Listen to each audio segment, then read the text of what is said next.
Good evening. Good evening and welcome.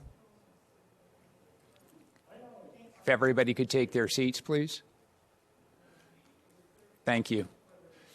Good evening. My name is Mark Persico. I'm the Assistant City Manager, and we are here this evening for a town hall meeting to discuss fire and emergency medical services delivery options.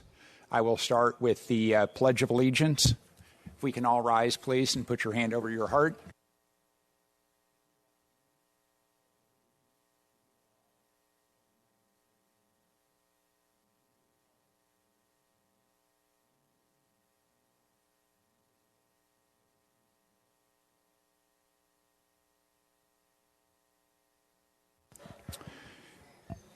Thank you very much.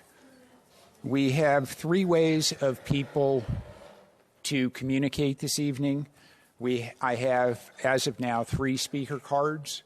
We also have a couple of individuals that have requested to call in, and then we also have a number of emails which will be read into the record. So I will start with the first speaker card that I have, and it's Mr. Jim Grivich. Each speaker, I should note, will be given 5 minutes.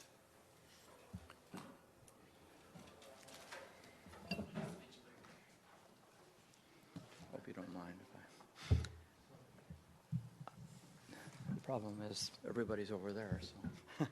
So, anyway, let me speak to the primary issue here, which in my mind is that the city needs to actually really consider options for the delivery of fire service.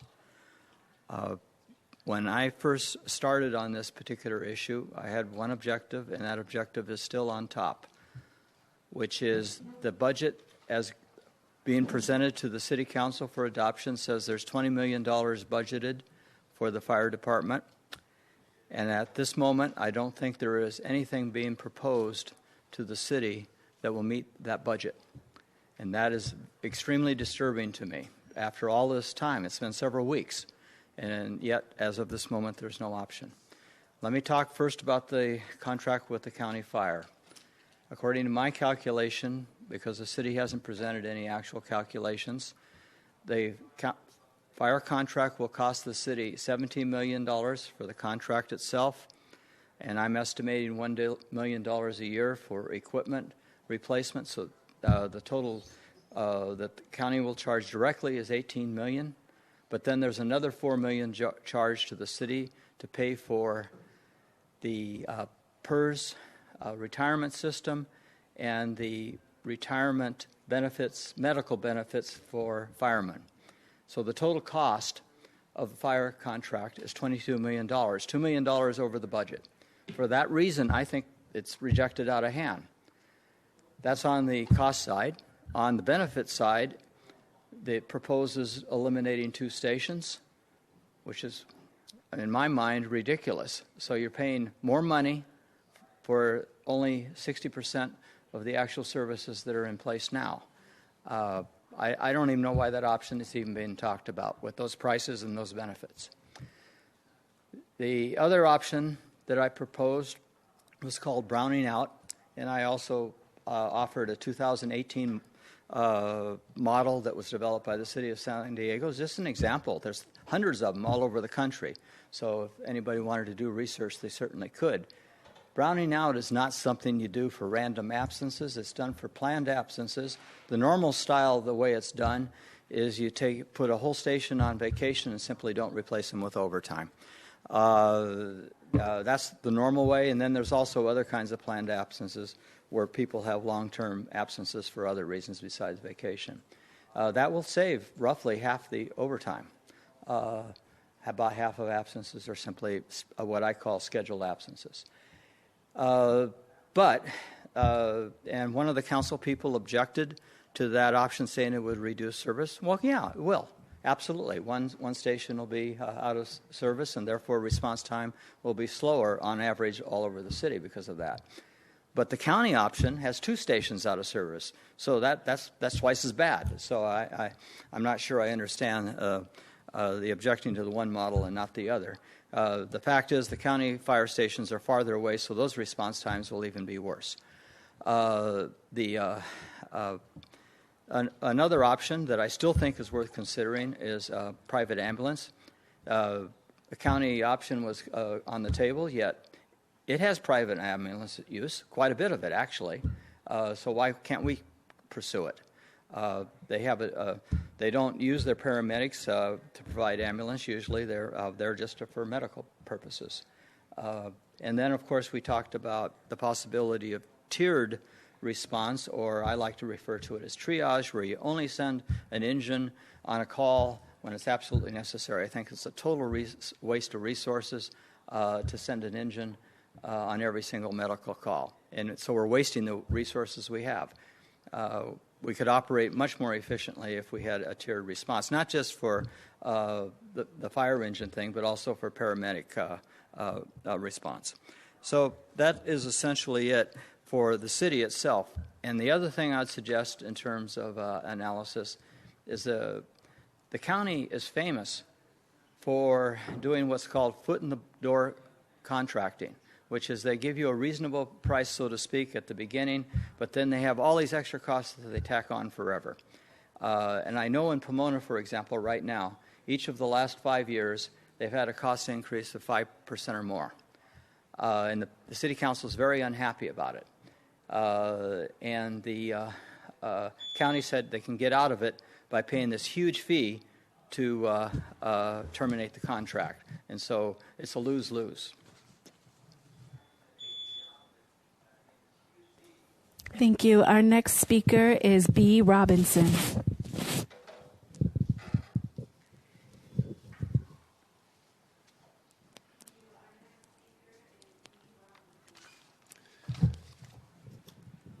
Why is this? I haven't started yet.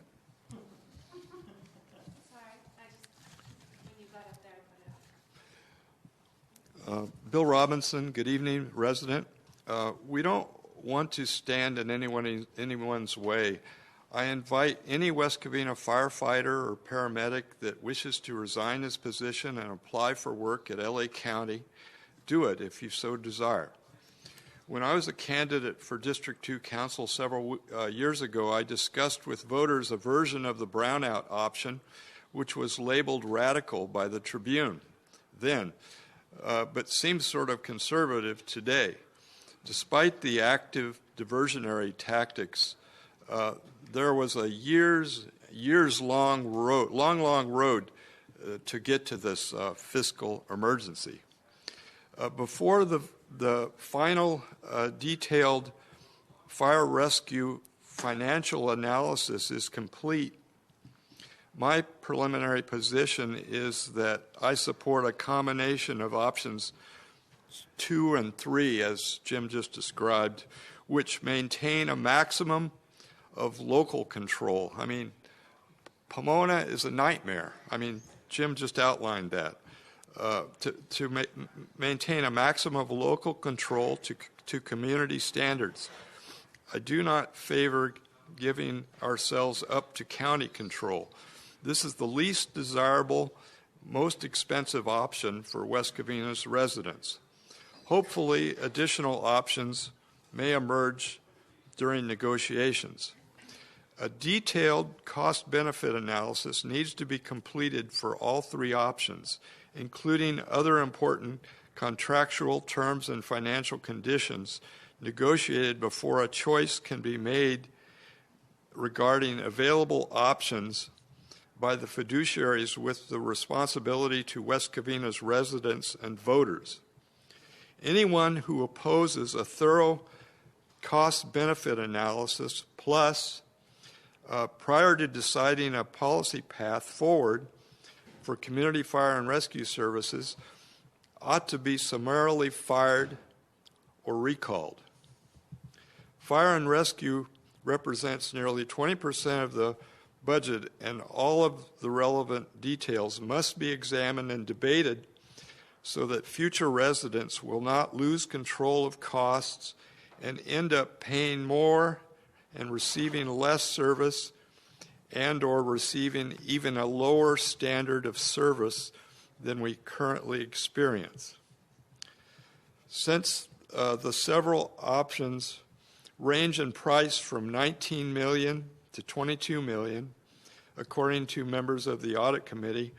We need to take a break, coolly and calmly deliberate the many contractual and policy deal points so no rush to judgment occurs.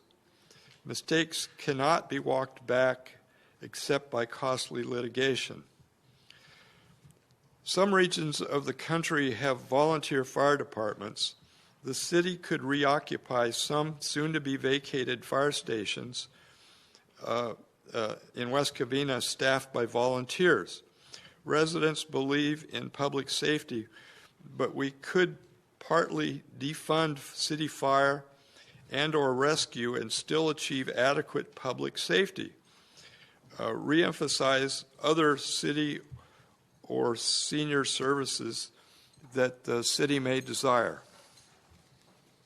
Gosh, I've got a minute more and nothing to say, so thank you.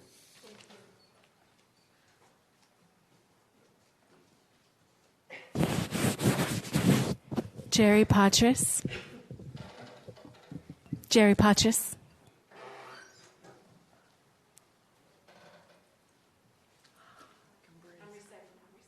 Okay. Good evening. Jerry Patras, West Covina resident. Contracting with LA County for fire services does not fix West Covina's structural financial issues. It will actually make the situation worse because it transfers local control of a major portion of the city's budget and services to LA County. I will provide two examples using information available on the City of Pomona's website. The City of Pomona contracts for fire services. Example one is from the Pomona's June 15th City Council meeting. Pomona, as most cities are, is wrestling with the sales tax loss. LA County Fire is asking for an increase to their budget. The city manager responded to a council member's concern about the huge increase as follows. City manager, I went to LA County Fire Department and I asked them for a reduction in their contract. They haven't gotten back to me on that. They said that their budget is $60 million in deficit right now, and that it is very difficult for them to reduce their contract costs to their contract cities. I've talked to other contract cities, and they have had the same conversation with LA County Fire Department. And you know, our contract is our contract with LA County Fire Department, and it says they'll provide X amount for fire stations and apparatus and personnel, and we're responsible for that cost.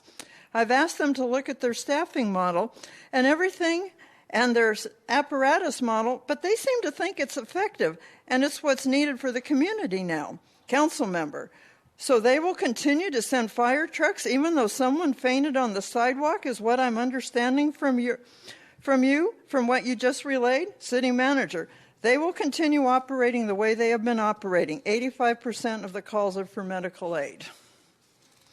Sounds familiar, doesn't it? The second example is this balloon payment concept.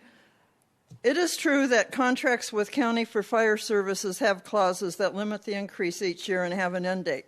The reality is, the way those contracts work in real life, no city can afford to end their contract. Let's say the contract limits increases to 5% a year. Sounds good, doesn't it? Using budget data, again on the Pomona website, their budget shows 2016-17, no, 24.3 million. 2017-18, 25.5, 4.9% increase.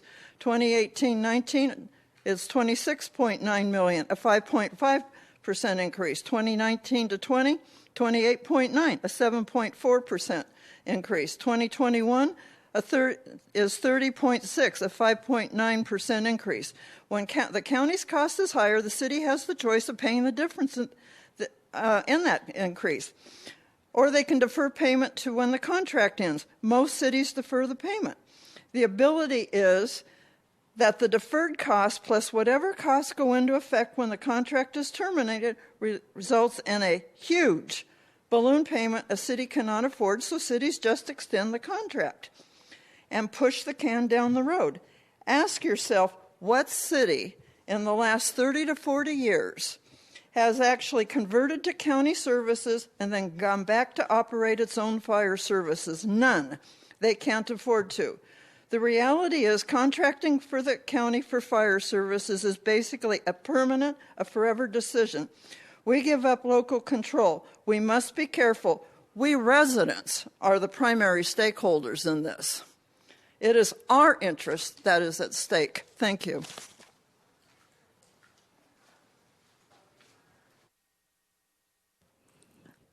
Birdie Apazadia.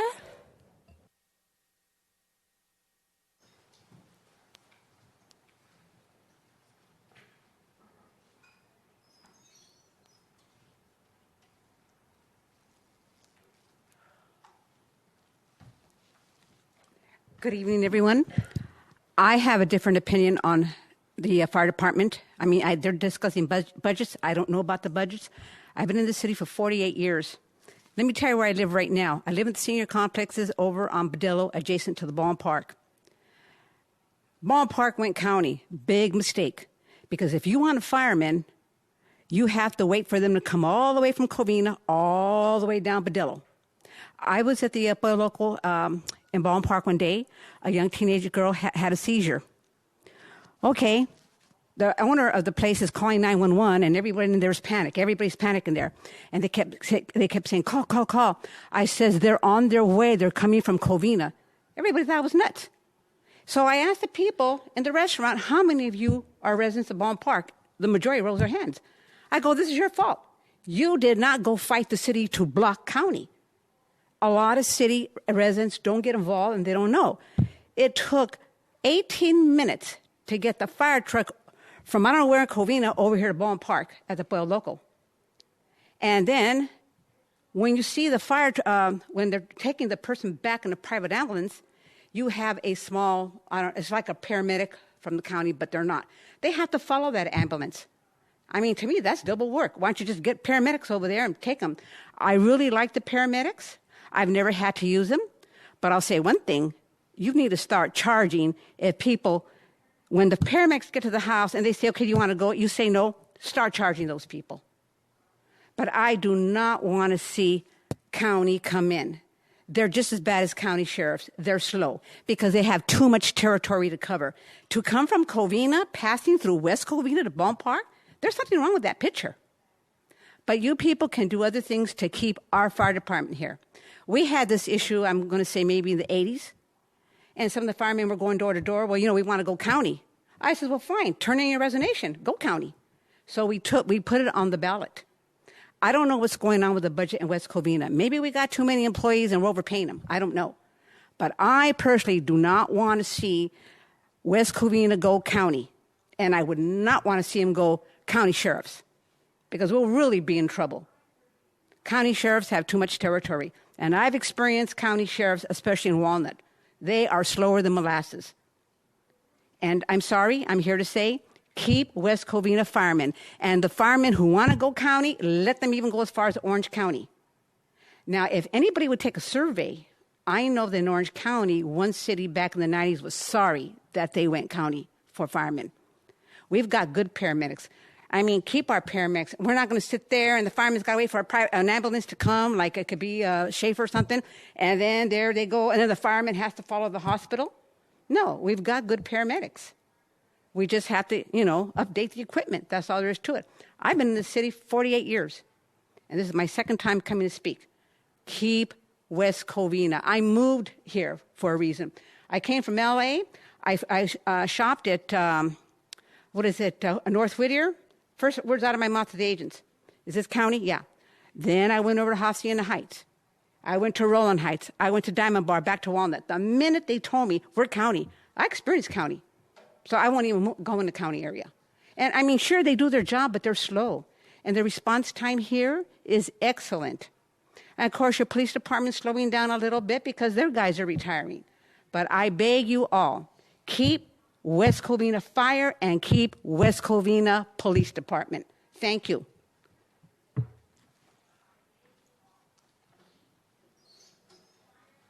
Our next speaker is Aaron Lopez.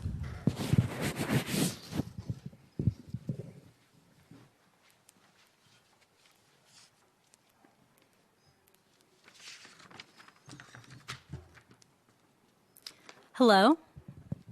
My name is Erin Lopez, and I'm a resident of West Covina, as well as a member of Change West Covina, a group of young people within our community that are committed to seeing the desires of West Covina more accurately reflected in our local government. I'm here today to urge the West Covina City Council to move forward economically with far more caution than has currently been exhibited by the 2020 to 2021 preliminary budget. As of May 2020, the City of West Covina has been in a declared fiscal emergency due to the ongoing threat of COVID-19. With this in mind, the City Council still acted haphazard, passing a 12% salary increase to the West Covina Police Department despite the lack of economic resources within the city. In the last City Council meeting, several members raised the question of what does it mean to defund the police? While the language of this question can be off-putting, it is simply the reallocation of funds to community-based initiatives. Many residents would be surprised to learn facts like the following. Public services, which encompasses community service and maintenance, make up a mere 8% of the city's 2020 to 2021 preliminary budget. We as a community stand together in the fight against COVID-19. It will take the effort of every individual, every resident, to come out on the other side of this pandemic stronger. There will more than likely be a second wave of this deadly virus. Therefore, revenue cannot be counted on as a viable option, simply because there is no way of knowing what lies ahead of us economically. There are multi-year projects in the work whose revenue will not be seen in the near future, when funds will matter the most. Simply put, there are two options: raising taxes, which residents of West Covina have decided against numerous times, or two, reallocating funds from departments who have enough to sustain themselves at an operational level. The prosperity of the residents of West Covina should always come first. Furthermore, I ask the City Council, what actions is the City of West Covina taking to ensure the economic safety of its residents, and how is the city working to adapt to the mass loss in revenue? Thank you.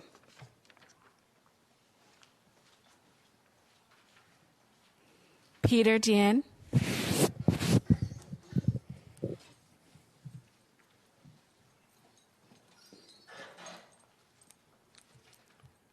Hello. My name is Peter Din. I am a resident of West Covina. You know, as you guys know, I'm pretty young. You know, hopefully you guys want to listen to what I have to say. But like Aaron, I'm part of Change West Covina. When we found out about this, we talked to firefighters, we talked to the opposing side, and we actually got attacked on a Facebook forum yesterday because we wanted to find the other side. But we actually talked to a lot of people about this, and we've come to the decision that switching to LA County Fire is a detriment to our community. The reality is the fire equipment that we have right now is not up to par. But the idea that we have to switch to county in order to fix that is just wrong, right? So none of our costs will be alleviated by the switch to county. The cost of pension, the cost of the 12% salary raise, which we don't have money for, none of that will be fixed if we switch to county. We still have to pay those costs with additional transitional costs, $300,000 plus a year. That being said, here are some facts that I haven't heard, that a lot of residents haven't heard from anybody up here in the past few weeks. One of the facts is, due to the mutual aid agreement, if there's a fire, LA County will still help. They're helping us right now. Another fact is that in 2014, a feasibility study led by LA County Fire stated that if we keep all 5 stations open, there's no guarantee that there's an increased response time. So if we all use our brain power and use common sense together, we are shutting down 2 stations, which will mean that response times will be slower, right? So logically, you know, using our logic, the response times will be slower if we shut down those 2 stations.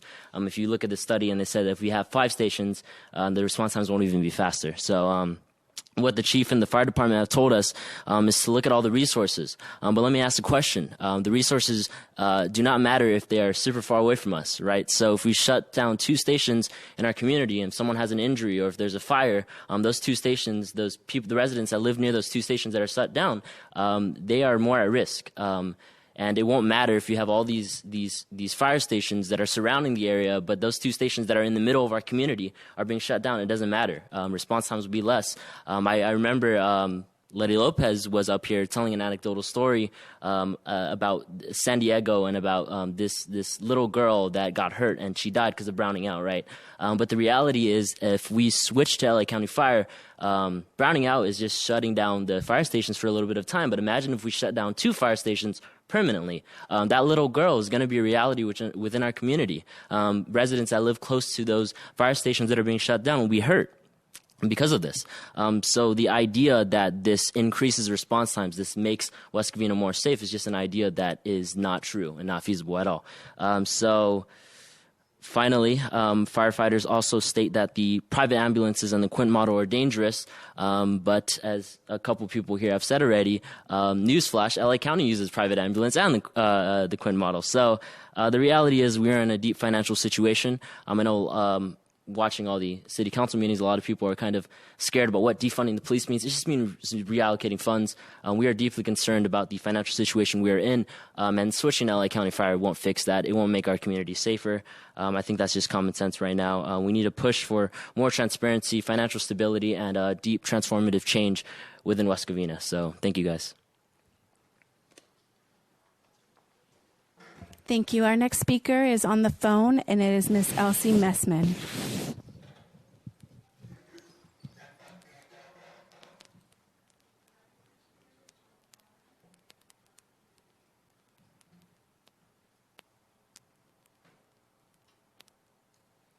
Go ahead, Miss Messman.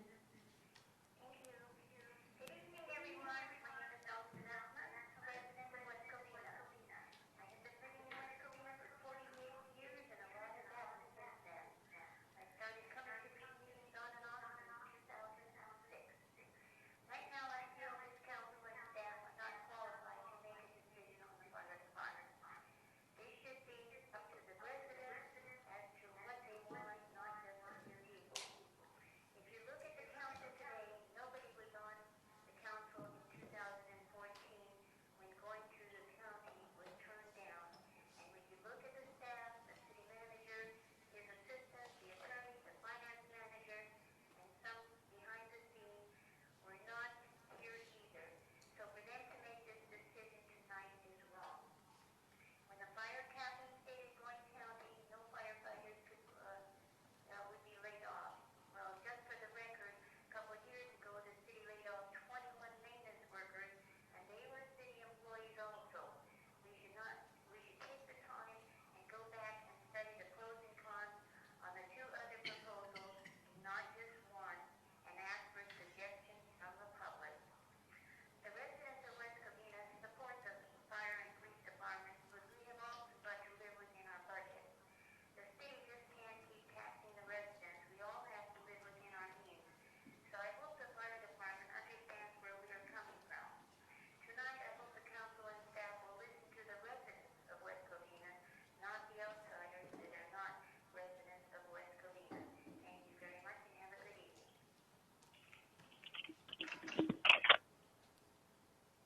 Thank you. If you'll give me a couple of minutes to call our next speaker.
Do we have anybody else in the audience who has a speaker card?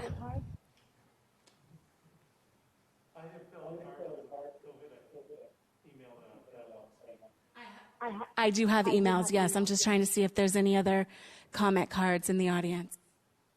Well, this is the town hall meeting. Why don't we just have some discussion on this issue among our town hall, our people that are here? It's a community meeting. Thank you, Bill, for that suggestion. I really appreciate everybody taking the time to come tonight, and also we had a number of people write letters, and those are also much appreciated.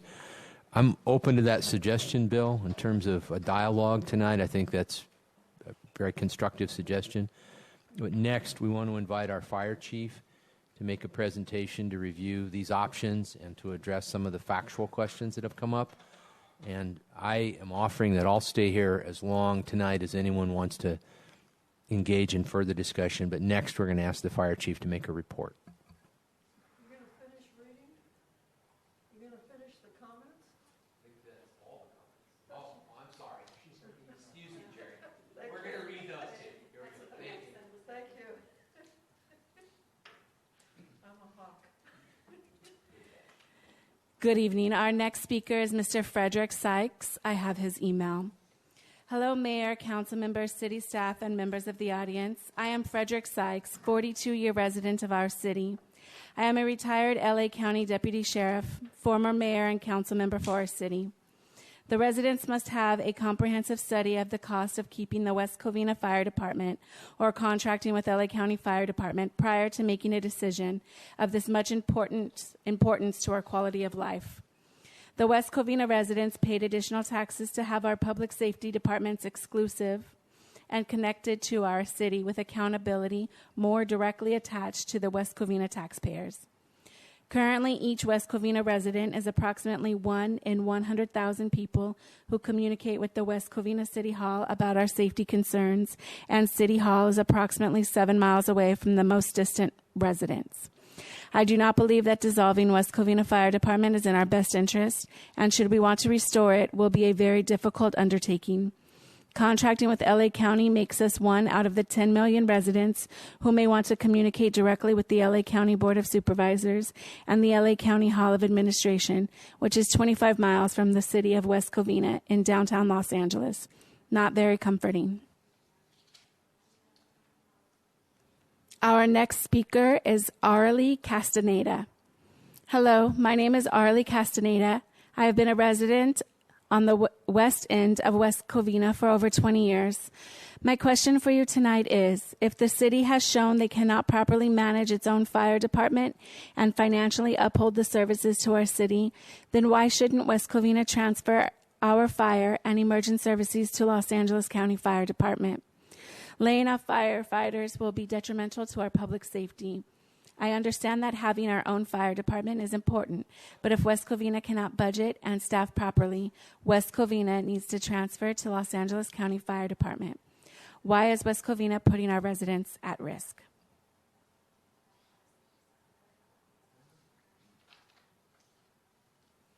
Our next speaker is Mr. Nicholas Lewis. My name is Nicholas Lewis, and I am a resident of West Covina. I have several questions regarding the proposed move to county fire services. These are all very difficult questions. Most cities that consider a transition to county services for fire take months or years to come to an agreement. Excuse me.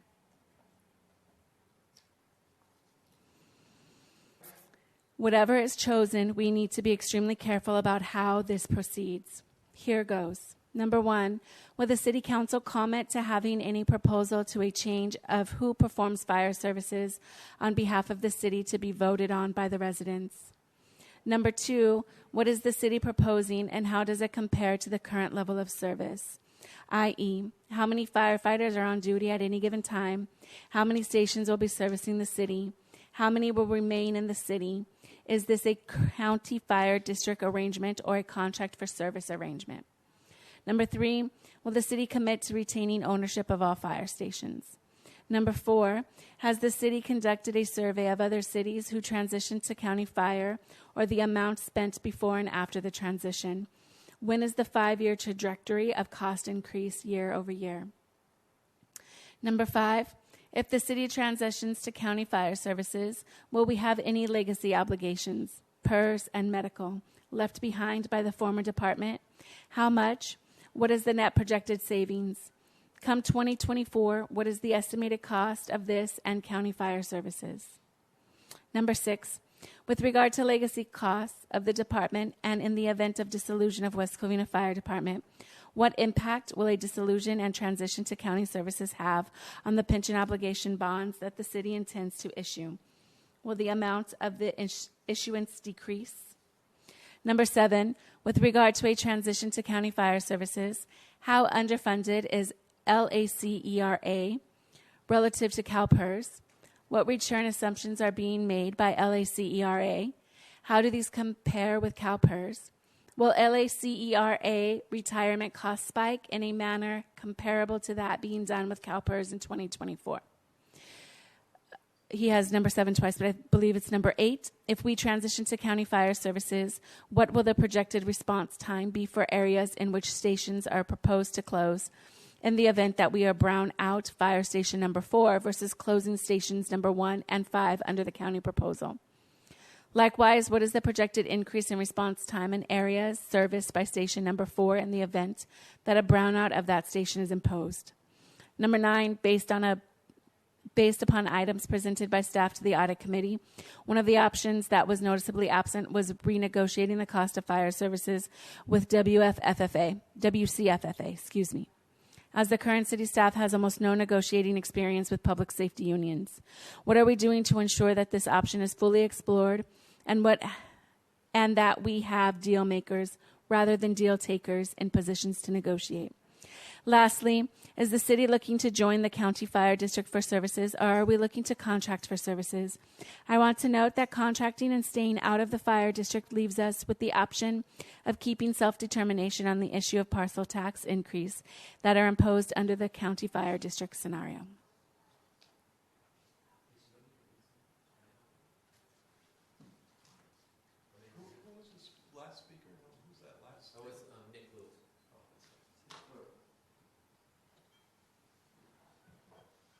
I'm going to help read some of these. Next letter is from Jennifer S. Thoughts for your consideration. A lot of residents are concerned with contracting our fire services out to the county. The fire chief expressed his concern at the lack of funds available to update equipment and respond to calls.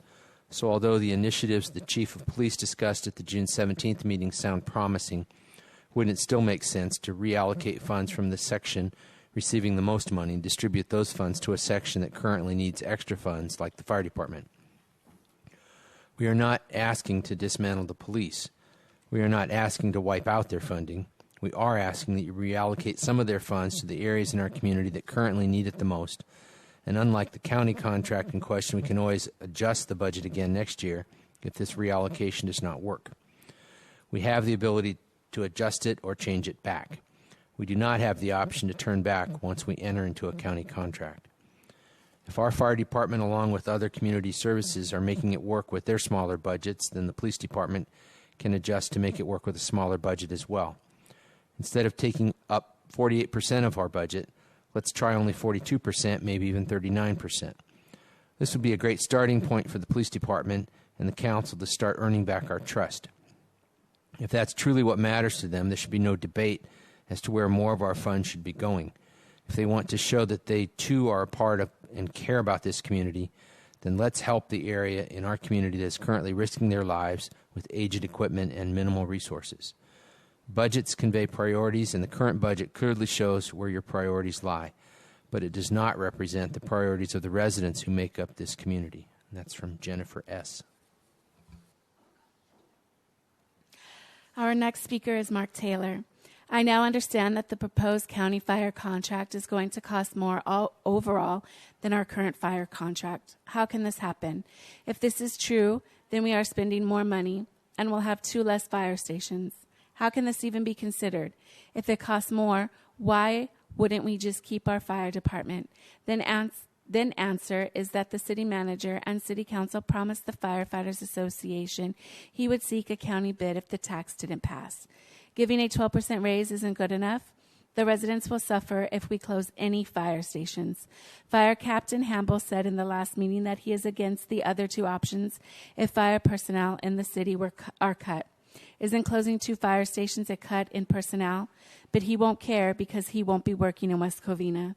Of course, the FFA is for it. They will be making a higher monthly salary because of the Y rating. Ask the city manager how this works. He won't want to talk about it because it will make the firemen look greedy. Say no to going to county fire, or you will find yourselves recalled.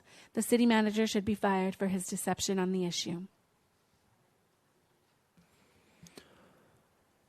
These are town hall meeting comments by Steve Bennett, a West Covina resident. Tonight, the city of West Covina is holding a town hall meeting so the residents can voice their concerns about the budget. It is nothing more than a sham of a meeting. The city manager told everyone at the community budget workshop held on June 9th that the budget was, quote, nearly complete. If the budget is nearly complete, then why have a budget workshop? A budget workshop implies that the city is willing to hear what the residents want.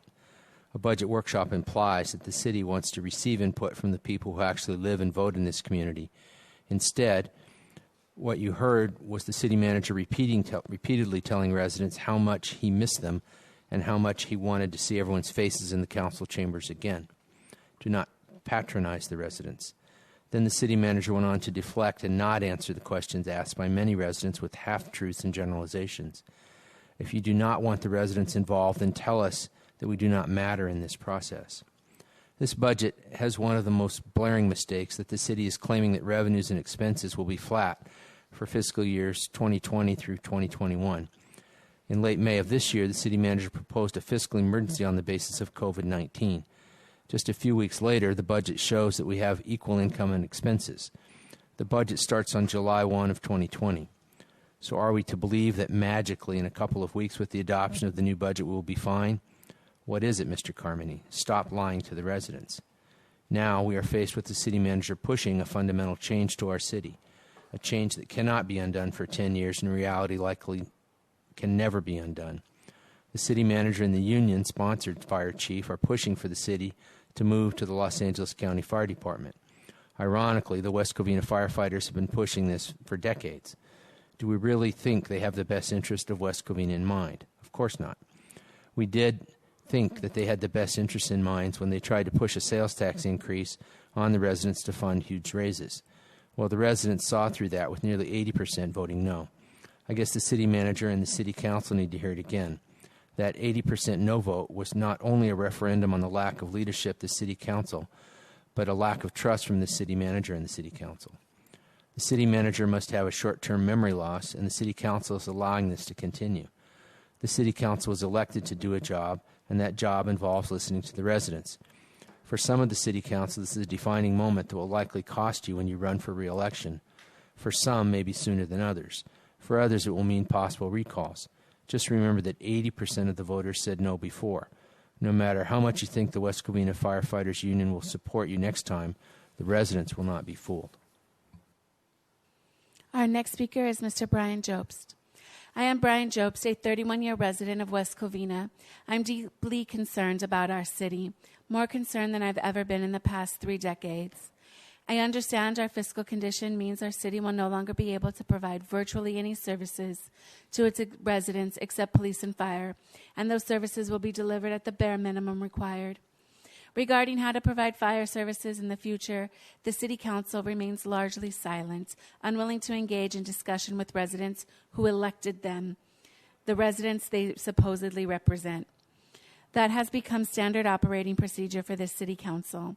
In particular, Mayor Tony Wu, Mayor Pro Tem Lopez Viado, and Councilman Dario Castellanos will not engage in discussion with the residents about fire services, just as they were almost totally silent on Measure WC, Project Room Key, and the pension obligation bonds. You cannot represent us if you do not engage in discussion with us. For fire services and potentially replacing the West Covina Fire Department with LA County Fire, no analysis has been produced that shows this will actually save money. The City Council and all of us are being asked to take the City Manager's word that the move to LA County Fire is the right thing to do. Meanwhile, the 2014 analysis performed by LA County itself shows a move to LA County Fire will cost us more money, not less. Furthermore, LA County Fire just announced a $60 million deficit. They are passing on that deficit in form of cost increases to each of the cities they serve. Mr. City Manager, members of the City Council, when will you show us sound analysis that demonstrates disbanding the West Covina Fire Department saves us money? Know and understand we're all strong supporters of public safety. That includes the West Covina Fire Department. Many speaking tonight are residents of West Covina. The firefighters are not. They work here, and we're deeply grateful for their service. But make no mistake, the City Council does not represent them. The City Council represents the residents of West Covina. Our next letter is from Rogelio Esquire. Hi, my name is Rogelio Roy Esquire. I am a resident of West Covina. He lists his address. My question concerns the West Covina Police Department. I was wondering why the city spends so much of its budget, almost half of its revenue, on the West Covina PD. The 2020-21 preliminary budget calls for 47% to be spent on the police. As a follow-up question, I was wondering if we could defund the police department and redirect those funds towards social/public services in the city. These services could include park and recreation for our youth, as well as more programs for residents' well-being overall. And lastly, what accountability measures are being taken to hold the West Covina PD accountable to residents like myself? Thank you, Roy Esquire. Our next speaker is Jim Bradley. Question: at the June 9th, 2020 Community Budget Workshop, the statement was made by the City Finance Director in the informative budget briefing to the effect that the 2020 budget recommendation was based in part with one-time revenue solutions. For example, using monies from the debt service fund. What are the other one-time solutions to be implemented in 2020? Comment: I do not believe that it makes good long-term financial sense to contract with the county for our fire safety. We will be captive to the county, and they are known to raise their rates annually after starting a city off with an attractive offer. This, we would be at the mercy of county for the cost of fire safety once we went with them. Moreover, my opinion is that the obvious single step to take a reasonable chance at the balanced budget is to reduce the police department budget. We have 91 sworn police officers. Surely we can reduce that number significantly and still protect public safety in West Covina.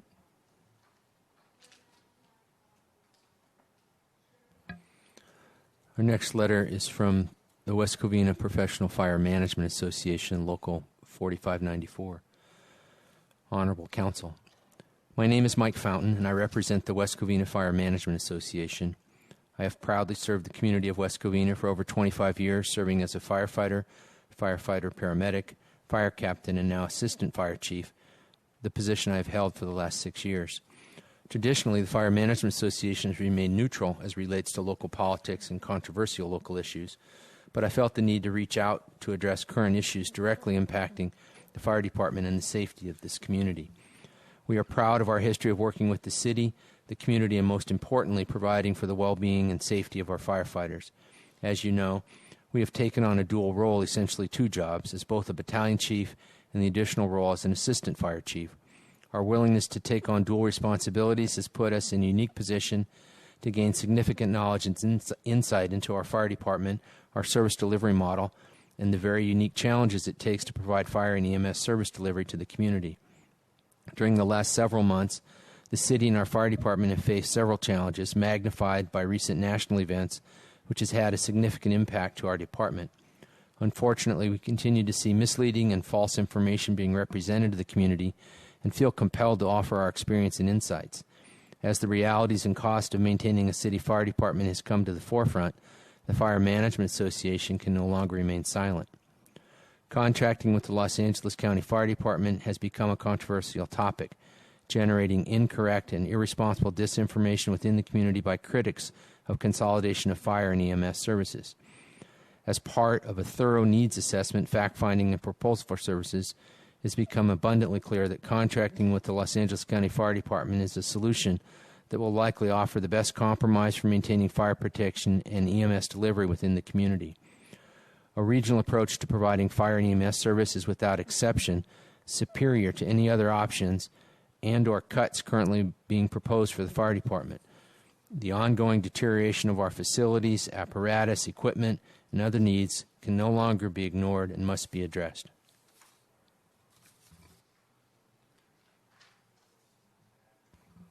It goes on. The City Council has the opportunity to make a decision that will provide stability to city finances while ensuring the safety of our community and our firefighters. Vocal critics of our fire chief accuse him of preventing a skewed analysis of the available options of providing fire and EMS service to the community. Some accuse him of acting in his own best interests, which could not be further from the truth. The West Covina Fire Management Association fully supports Fire Chief Capelli and his leadership. As the fire chief, Vince Capelli is an extremely capable, knowledgeable, and practical leader who is invested in all aspects of the West Covina Fire Department and the community he serves. His extensive expertise and knowledge are well known throughout the fire service community. Chief Capelli provides true insight into the realities of what it takes to effectively and efficiently manage a fire department. Fire Chief Capelli would not recommend contracting for services with the Los Angeles County Fire Department without thorough consideration of all factors and options. The Fire Management Association fully supports his recommendation. As a 25-year veteran who has served in all aspects of West Covina Fire Department, I would not be communicating with you if I felt it was not of paramount importance to urge you to give your serious consideration to contracting with the LA County Fire Department for fire and EMS services. The positive of a proven regional approach for fire protection, combined with the long-term savings to the city, cannot be ignored and provide for much-needed economic stability, but more importantly maintain, not reduce, service levels in the community. We understand the need and encourage you to carefully evaluate any service delivery model and cost associated, but most importantly, the safety and well-being of firefighters who serve in this community. It is important to get it right. It is vital for securing the safety of our community. I encourage you to listen to the experts, not the few vocal critics who lack the expertise and information to make an informed decision. The Fire Management Association has over 80 years of combined experience with the City of West Covina. None of us stand to gain or benefit from a transition to LA County Fire Department, but after careful consideration, we are united in our belief that contracting for fire and paramedic services with the Los Angeles County Fire Department is the best available and balanced option for our community.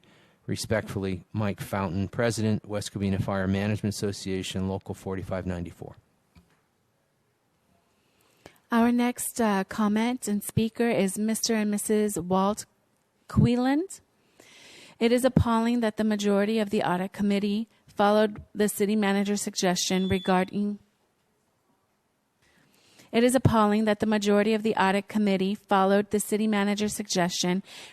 contracting with LA County Fire for services without a cost analysis.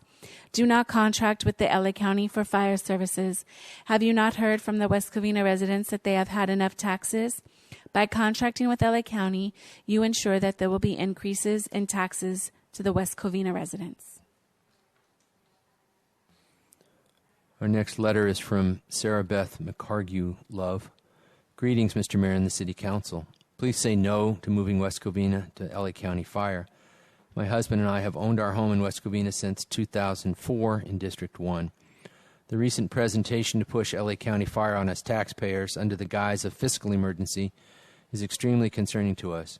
We aren't getting all the facts. We have very vocal city staffers and staffers from surrounding cities on our West Covina social media sites pushing this. Why? Where's the council? This council was elected because the people want accountability. This is not accountability. The citizens sent a very loud and clear message back in March stating they didn't want taxation without representation.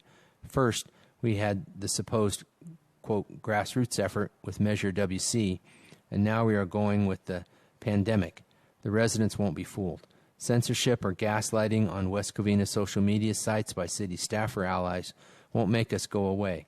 Do you think we would forget a push to LA County that benefits city staffers while leaving us paying more for less services? I think not. Elections still matter in West Covina. Thank you. Our next speaker is Robert Kirk. I want to voice my opinion regarding contracting with LA County Fire. I think we should keep our fire department and reduce the police budget to make up the difference. Don't let the unions dictate our well-being. Our next letter is from Maria Diaz. My name is Maria Diaz. I've been a resident of West Covina for just over 23 years. In 2019, 93% of the WCPD's funding came from the general fund, which amounted to $30,959,722. Of this fund, 91% of the expenditures were for salaries and benefits for the 99 sworn officers, 60 civilians, and 19 dispatchers. 91% of $31,959,722 is $28,173,000. I believe this value is too high considering the fiscal emergency our city has been in, namely that our own fire department is in direct danger of being outsourced to LA County Fire. I was appalled at last week's meeting to learn that our city's fire department lacked the funds to provide our firefighters with the proper protective equipment they need to fight fires. It made me upset to think about what they must have been like for them to fight the 158 fires they responded to in 2019 without the proper equipment they needed to be safe. I ask that we do not source our department out to LA County Fire. I ask that we instead reallocate funds from the police department to our fire department immediately. Moving forward from the fiscal emergency our city is in, I demand complete transparency from WCPD. I would like to understand why the WCPD receives the lion's share of our city's general fund, while our city's other departments and programs receive so little. I would like to understand how a department in the midst of a police brutality lawsuit continues to receive so much money from our city budget, while our own fire department dwindles to the point of outsource. Is this a true reflection of our city's values? Sincerely, Maria Diaz. Our next speaker is Mr. Jacob Jenner. My name is Jacob Jenner. I have been a West Covina resident for my 30 years of life. Part of being in this community means supporting our city and making decisions that will help improve our city. On Tuesday, I urge you to vote to have LA County Fire take care of our city in order to serve our city, make the most of taxpayer dollars, and support valued first responders. Let's leverage these firefighters to take care of West Covina. Our next letter is from Teresa Kozad. Council members of the City of West Covina. My name is Teresa Kozad, and I'm a longtime resident of West Covina. I would like to remind you that you represent the residents of West Covina, and you need to listen to us, not the fire department or the fire department's union. We are saying that we do not want to join the County of Los Angeles Fire Department. In 2014, when the City of West Covina was looking into the same issue, a procedure was followed that included the residents and cost analysis. It was found at that time that moving to the county would not lower cost, nor did the residents want the move. During a recent presentation the fire chief gave to the audit committee, Jim Grivich asked for a cost analysis of moving to the county, and the reply by the city manager was that it takes too long and there isn't time. Isn't time for what? I think the residents deserve a better answer. Moving to the county would also close 2 fire stations permanently. Is that the best for the safety and well-being of the residents of West Covina? There are other options to be explored that keep our fire department in the hands of the city and can save the city money. Please represent the residents of West Covina whom you were elected to serve and not the interest of the fire department. Thank you, Teresa Kozad. Our next speaker does not have a name. The comment, I oppose dissolving the West Covina Fire Department. Our next speaker is a letter from Monica Castro. The thought of the city switching to county fire service does not make any sense. With the closure of 2 fire stations in the city, we would need to save millions of dollars per year to even think about making the transition. The fire chief isn't concerned about closing 2 stations. That's because he doesn't live in this city and will likely retire if it goes through. Let's close 2 stations and keep West Covina Fire and see what he thinks when he is responsible for longer response times. He is being used by a pawn by the city council and city manager to do their dirty work. The city manager fired the previous fire chief, who was pro-West Covina Fire and against going county, but not popular with the union because he held them accountable. The fire chief was also able to make a 10% cut to his budget due to tough economic times, yet fired. Sadly, corruption is rampant with this council and city manager. Mayor Wu cares only about himself. His leadership style is that of a dictator who has at least 2 other council members afraid to think for themselves. I say, get rid of them all. Monica Castro, Corrick Street resident. Our next speaker is Jennifer Gonzalez.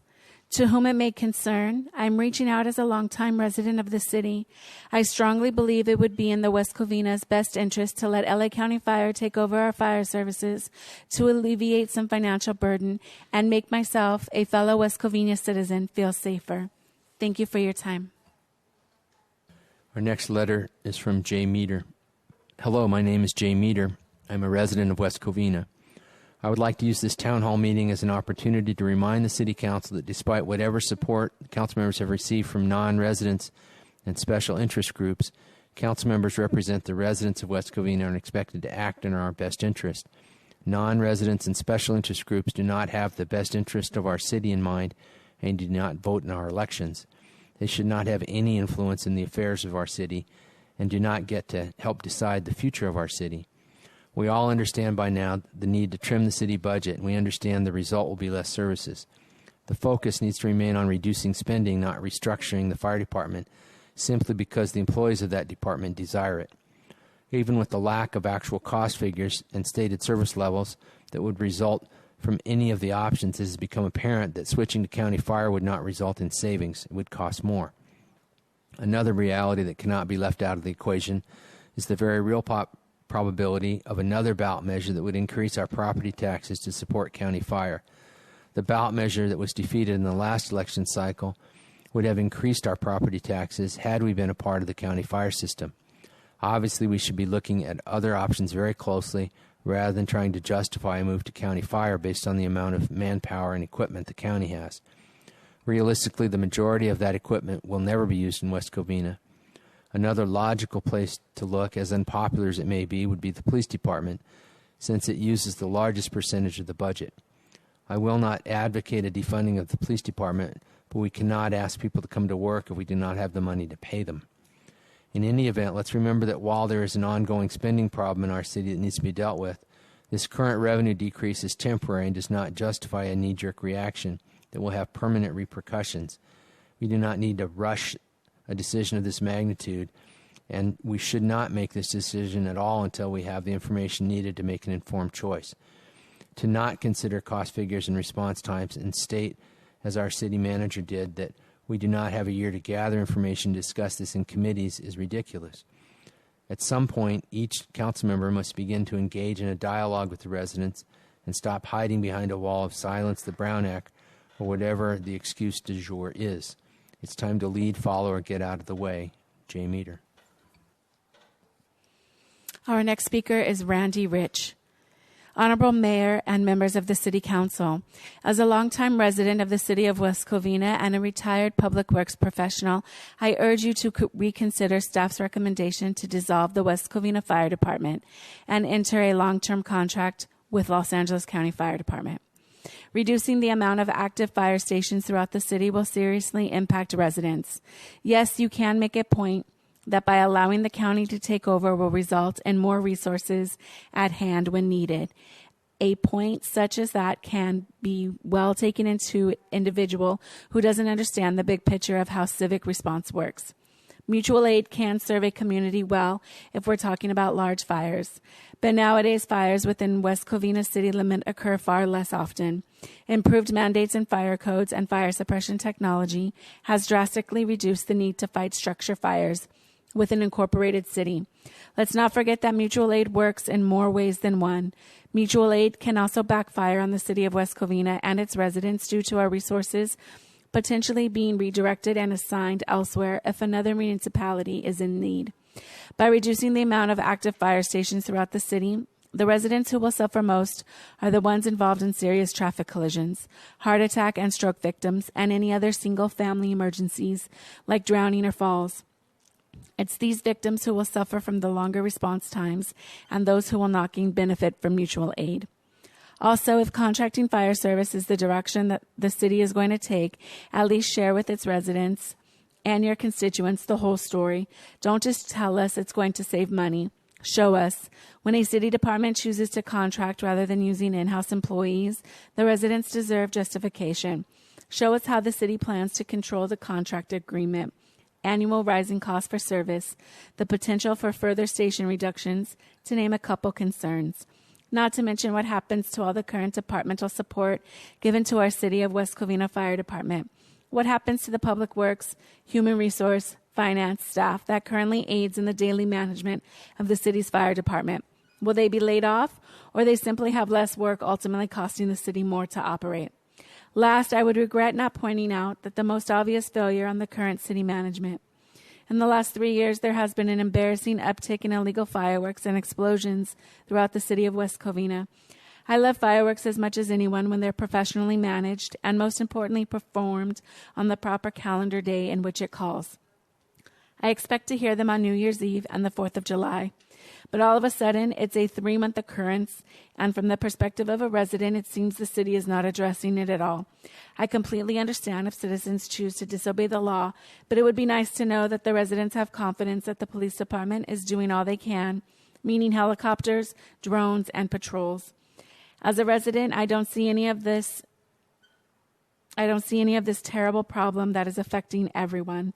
And when a problem occurs with illegal fireworks, the first responding agency will now be the one with less stations, further spread out, and further response time. How does this make any sense? The mayor and the city council's job is to protect the residents, not subject them to additional vulnerability. In short, how can you reach out to the residents with this town hall meeting and hope to get a positive reaction to likely the largest contract agreement in the city's history that is sure to negatively impact the community? How can you expect support with this major decision when some of the most basic fundamentals of governing are not occurring?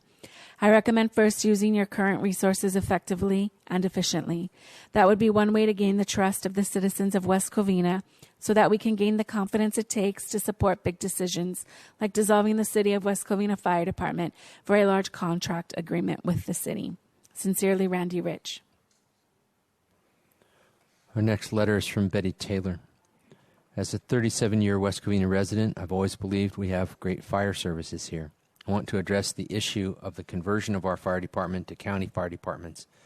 I understand the reasoning is solely for the purpose of saving money, and yet from what I understand, no money will be saved by the city. It may even be more of an expense. I ask all involved in this decision-making to look at it from the residents' perspective and do what is right for us. After all, you're the city council elected by these same residents who placed their trust in you when they voted for you. And city manager, please manage this city with the residents' concern and safety in mind. Which brings me to question why us, the residents, will not be given the opportunity to vote on this major issue gravely affecting our safety. Betty Taylor. Our next speaker is Gay Adams. Hello, Mayor and City Council members. My name is Gay Adams. I have been a resident of West Covina for over 60 years. Boy, have I seen a lot of changes over the years, and the recent change has not been good. West Covina needs to keep its fire department in-house. I had a stroke a few years back, and I appreciate the great service I received from our West Covina firefighters. I am the retired Almonte Fire Chief Secretary. That's right, I was the last. After I retired, Almonte switched to LA County Fire. I have working knowledge on how important it is to keep local control and to not outsource important functions such as fire. I know how important it is to keep public safety, police, and fire as a part of the city government. Please listen to your residents. Residents such as myself have lived here longer than most and have firsthand knowledge of the importance of keeping fire safety part of West Covina's local government. Sincerely, Gay Adams. Our next letter is from Jean Jipe. I've been a West Covina resident since 1976 and am greatly concerned about the proposal to end city fire services and move them to county-controlled services.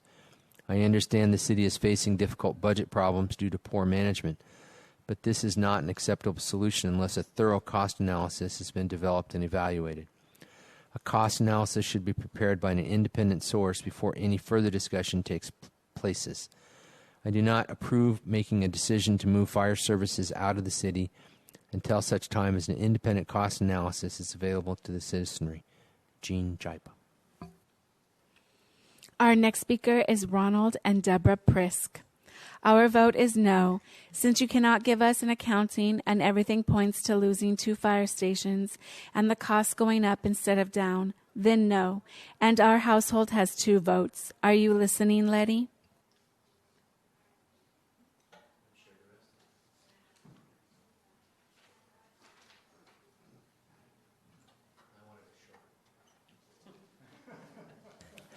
Our next letter is from Jane Rich. Hello, Mayor and Council members. My name is Jane Rich. I have been a resident of West Covina for over 50 years. I am against contracting fire services with Los Angeles County for the following reasons. 1. Contracting out will lose fiscal control, an important function, fire safety. After the honeymoon period of a set contract cost, the cost for LA County Fire will go up each year, and West Covina will not be able to control the yearly cost. Other cities that have contracted with LA County Fire see substantial increases to their contract each year. 2. Transition to LA County Fire will be expensive. Current West Covina firefighters have to have their accrued time on the books paid out. Has anyone ran the numbers of this cost? 3. There will be transition cost to LA County Fire for equipment compatibility. Has anyone ran the numbers of the cost to upgrade all the equipment to meet LA County Fire standards and to keep the equipment to LA County Fire standards? 4. Citizens of West Covina, including myself, voted no on transitioning to county fire years ago. What makes you think we would want it now?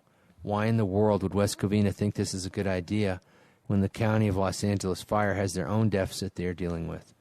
West Covina is obviously financially distressed. However, making quick, irrational, permanent decisions such as switching to LA County Fire is not the solution. Slow down, be transparent, and involve your citizens. Sincerely, Jane Rich. Our next speaker is Gloria Ganadra. It is appalling that the majority of the audit committee followed the city manager's suggestion regarding contracting with LA County for fire services without a cost analysis. Do not contract with LA County Fire for fire services. Have you not heard from the West Covina residents that they have had enough taxes? By contracting with LA County, you ensure that there will be increases in taxes to West Covina residents. Our next speaker is Karen Bavset. Before any decision is made regarding the fire department, we need and demand a balanced presentation showing cost figures for each side, including the cost of retirement dollars still owed by the city to CalPERS, complete cost analysis for both sides, the effect each plan will have on the residents of the city, the difference in service levels of service provided by both. Thank you.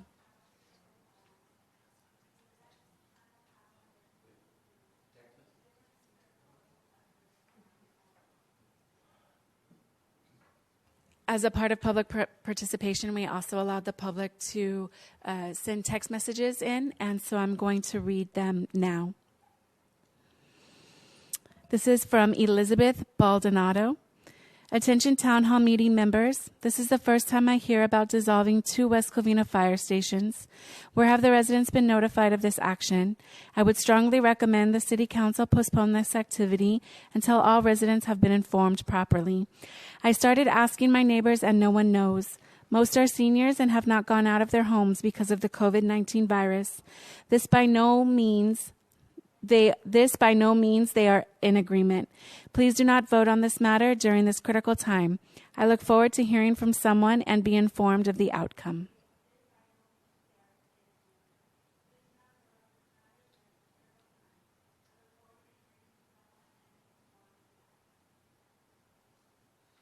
Questions for City Council. If you vote to not contract fire services to LA County, how will you go forward to fund your fire department and bring them up to date with equipment, facilities, and apparatuses? There is no name. Our next comment is from Yusuf. How is shutting down 2 stations going to make the response times faster when a 2014 or 2013 feasibility report had all 5 fire stations but not a guarantee of quicker response times? What are the transitional costs going to be?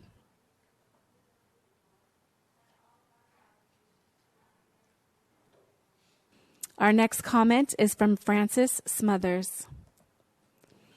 Hi, I am a senior citizen, 68 years old, and I want to know what you are going to do to stop fireworks. They keep going off around my home on Amar and Shadow Oak, and it is so loud, sets off car alarms, and scares me in the middle of the night.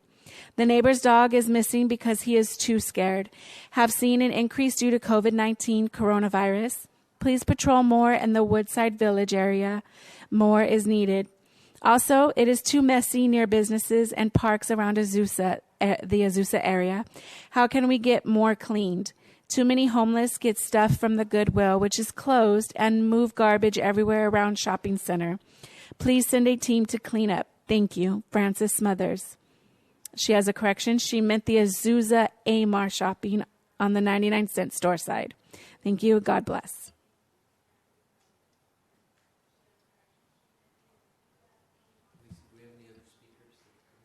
Do we have any other speakers who wish to speak? Yeah, I emailed I want to speak. I just filled out the purple card. Mr. Hammond? Yeah.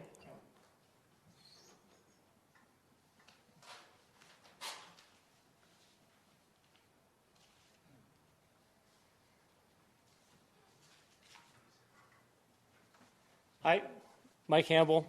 So I'm fire captain over at Station 2, and I represent the West Covina firefighters. I really want to just wait for the presentation. Almost every concern that I've heard is either easily debunked through some good information. The reason there isn't a factual proposal is because it's not in yet. We're still waiting on the county, the final negotiations. Everyone's going off of a 2014 number. People are getting their information from Facebook because the same people who lied about what the tax meant are now lying about what this means. We have 90%, 99% of our fire department thinks that this is the best move for fire safety. The industry experts, our Fire Management Association chimed in tonight. These are the people on the front lines. These are the people who drive to the south side of town. When you call 911 from Valley Boulevard in West Covina and the paramedics are busy, the next unit comes from Sunset and Cameron. That's why response times regionally make sense. I'm not going to drone on, but I will say that when a fire happens in West Covina, I personally have a 1 in 3 chance of being in that house. And who I depend on is other firefighters. And when we have 12 firemen left in the city and a mutual aid agreement that I got to wait 20 minutes for, that is not the right way to do business. And this fire department is not funded right. And there is not a light at the end of the tunnel to do it right. So we got to start thinking about the actual facts here and not getting our news from Facebook, not getting our numbers from people like Jim, who means well, but he puts up stuff that doesn't make any sense. John Shoemaker, who wants to go out there and put everything online as a fishing for a question with half information, or someone who's running for a council seat who just wants to create chaos. This is not the way we look at this. We wait for the numbers. We could get a presentation. You could respect the industry experts who actually know what response times mean by closing a fire station. Because there's 4 fire stations closer to Station 5 than the next closest West Covina one. It's in the presentation.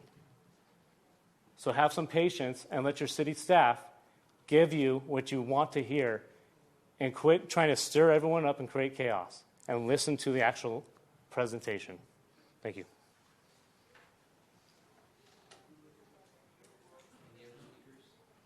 Do we have any other speakers? Can I go again? Not yet. Not yet. I'm open to it after we have a presentation.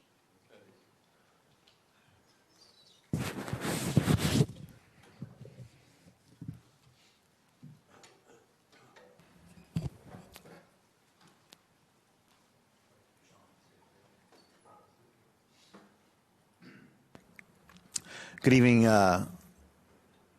citizens that are here for the meeting and those online watching. My name is Vince Capelli, Fire Chief, West Covina Fire Department. I'm here to give a presentation on the fire emergency medical services and delivery options that have been presented and talked to extensively over the last couple of days, couple of weeks. And here we're going to give you some more information during this town hall meeting. And hopefully at the end we can have some discussion as been requested. Our objectives is to do an overview of the fire emergency medical services, and then we're going to talk about 4 fire service delivery options. Those delivery options are: number 1, consolidating fire protection district of Los Angeles County. Second option is contract ambulance transport services. Third option, brown out and have reduced overtime. Number 4 would be continue current fire operations. First, I'd like to talk about an overview of the fire emergency medical services. So I'd like to give it a little overview so people can understand what equipment is. There's a lot of discussion of what apparatus are and what comes to your house, what doesn't come to your house. So we want to give everybody just a visual of what they are. You can see on the left, there's a fire pumper engine. Currently, we field 4 of those every day. And on the right is a fire ladder truck, the one we have in West Covina, which is running as a fire engine, and a truck company out of Station 4 is Quint Capable, which means it's a truck company that has ground ladders, water, hoses, and a pump. On the left is a paramedic rescue ambulance, what we currently use in West Covina as paramedics, 2 paramedics on that, 2 firefighter paramedics. They also can transport. This is what you'd get on the left if you had advanced life support in West Covina. On the right is what's called a paramedic rescue squad, where you also have 2 paramedics on that, 2 firefighter paramedics that respond to advanced life support calls. They do not transport. And the next slide talks about basic life support transport. Just 2 different vendors locally. We have Care Ambulance, American Medical Response Ambulance. Those are EMTs, emergency medical technicians, trained at the lowest level of emergency care, and they are able to transport the sick and injured.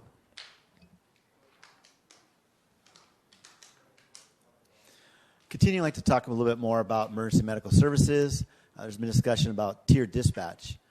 Tiered dispatch is where the call taker, when you call 911, evaluates the type of incident that you're calling about. And at that time, they will send the appropriate level of care dispatched. If they're unable to determine what it is, they err on the higher care. Then there's emergency medical dispatch, also known as EMD. That's where the dispatcher will give pre-arrival medical care. Currently in West Covina, we're unable to do tiered dispatch or EMD. Advanced life support transport is a call where the patient needs advanced life care, and during the transportation, it needs to have 2 paramedics on the same unit. That rule is a local emergency medical services agency policy. A basic life support transport is where you have 2 EMTs transport the patient because they don't need paramedic care, and that's also a local emergency medical services agency policy. So if you call 911, you currently will get, for emergency medical call, you'll get 1 fire engine, 3-person crews, has a captain, an engineer, and a firefighter, and you'll get a paramedic ambulance with 2-persons crew with a firefighter and paramedics. There's been a lot of discussion on why do we send a fire engine and why don't we just send an ambulance? And the discussion should be known is that there's extensively more fire engines throughout the location, the region, to go to a call and get there quicker to start doing care prior to the number of paramedics. It's a fiscally responsible and a regional approach. We do it here locally for us. We do it everywhere in the fire service. For a fire emergency call, you'll get 21 persons. You'll get 4 fire engines, 1 fire truck, 2 rescue ambulances, and 1 command unit. Currently, right now, in West Covina, if you look at this, we currently field 1 more rescue ambulance than would go to that fire call for a total of 23 daily. So if there was any other type of call in the city, you would only have 1 ambulance available. First option of fire service that we're going to discuss is Consolidated Fire Protection District of Los Angeles County. The options for Consolidated Los Angeles County model would be that Station 1 would be closed and it would be available for sale or lease or any other use for the city. Station 2 would house a truck company that would be Quint Capable. It would have 1 captain, 1 engineer, and 2 firefighters. There would be a paramedic squad with 2 firefighter paramedics. Station 3 would house an engine company with a captain, engineer, and 1 firefighter, and a paramedic squad, 2 firefighter paramedics. Station 4 would have an engine company, 1 captain, 1 engineer, 1 firefighter, paramedic, 2 paramedic, and a paramedic squad with 2 fire paramedics. It's a mistake there. And Station 5 would be closed and would be available for sale or lease or other use by the city. Contract fee for service Los Angeles County Fire Protection District is the regional approach for fire service. Annexation into Los Angeles County Fire Protection District provides equipment, personnel, training, station maintenance, and fee-for-service agreement. Los Angeles County assumes all liability for fire suppression and prevention services. All current West Covina Fire Department members are eligible to transfer. And Los Angeles County assumes all future retirement costs. Consolidated Fire District cost comparison: West Covina versus LA County 10-year snapshot. 2021, in the blue shows West Covina, and march that out for 10 years at a 3% increase, and Los Angeles County at a 4% increase. You can see it's still, after 10 years, has not reached the number of the West Covina. Now, you should note that the city costs include unfunded liability and retirement medical, and this also is not taking effect into the county number, and it also assumes in the 2021 budget that there is going to be brownouts, and you'll be shutting down to get that number for 2021. Second option is contract medical transport services. In this option, there's a private ambulance contract, and it has two options. It's a pass-through model and the lease for service model. Option 1 provides unlimited ambulances at a set standard, 9 minutes and 90%. Includes all patient billing, all revenue above a non-paramedic transport, which is estimated through our 2018-19 transports, is refunded back to the city. Ambulance subscription program is not available to the residents. Option 2 in a private ambulance contract is a lease for service model. Dedicated 2 units within the city at all times for a cost of estimated of $1 million. Extra ambulance needs beyond 2 charged at $90 per hour, estimated approximately $200,000 in review of our 18-19 transports. City retains billing service with current vendor. Annual revenues are roughly $2.3 million. The ambulance subscription program is still available to the residents. In this model, we would have Station 1 closed, available for sale or lease by city, and it could be used by the ambulance company under contract. Station 2 would have a truck company, Quint capable, with 1 captain, 1 engineer, 2 firefighter paramedics, and also the assistant chief command unit. Station 3 would have an engine company, 1 captain, 1 engineer, and 2 firefighter paramedics. Station 4 would have an engine company, 1 captain, 1 engineer, 2 firefighter paramedics. Station 5 would be closed and available for sale or leased by city and could be used by ambulance company under contract.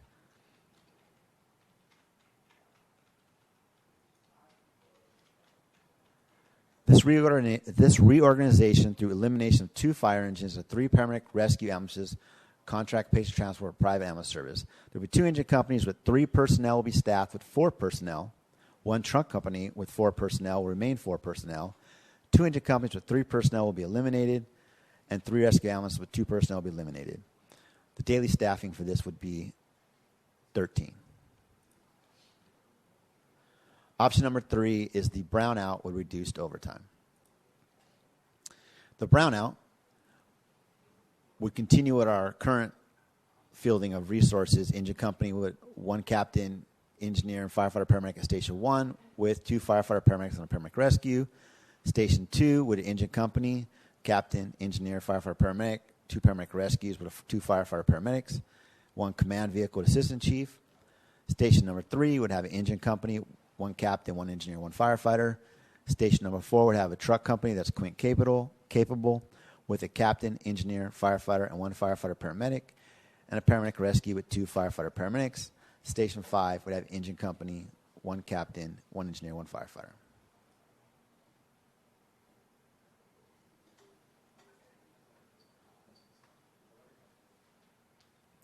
Continue current fire emergency medical services EMS operations.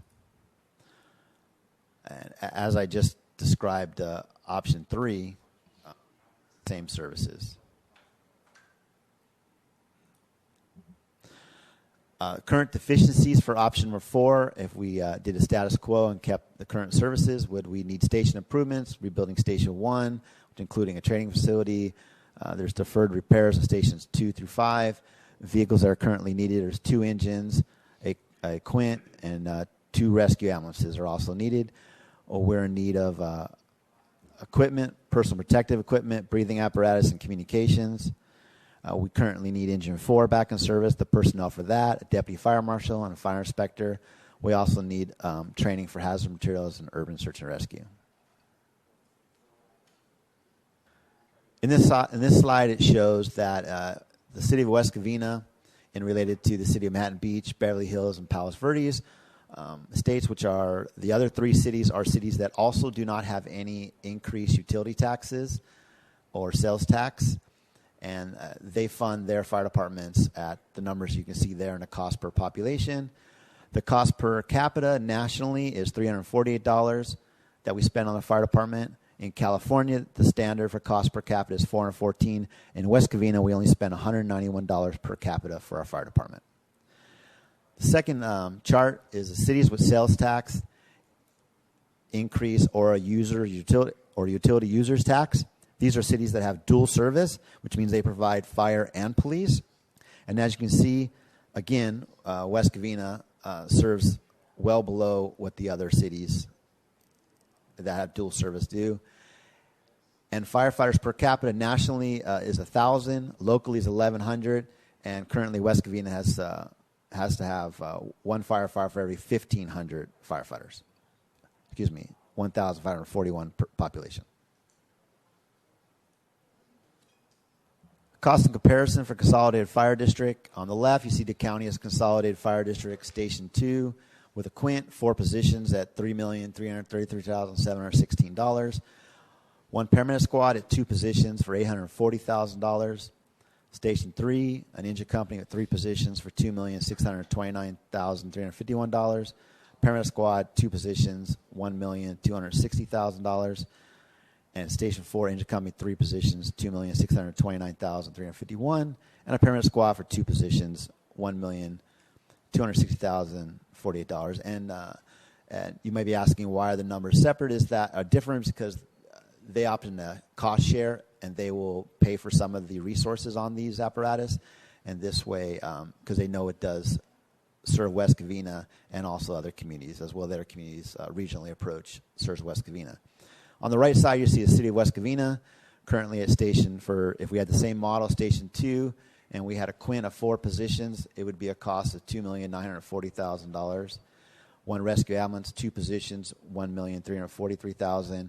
Station 3, engine company, 3 positions, $2,400,000. Rescue ambulance, 2 positions, $1,343,000. Station 4, engine company, 3 positions, $2,400,000. Rescue ambulance, 2 positions, $1,343,000. And in this model, there's no cost sharing or regionalization where we'll have sharing of resources.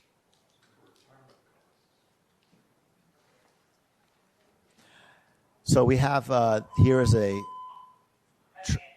travel analysis map, and if you see on the left-hand side,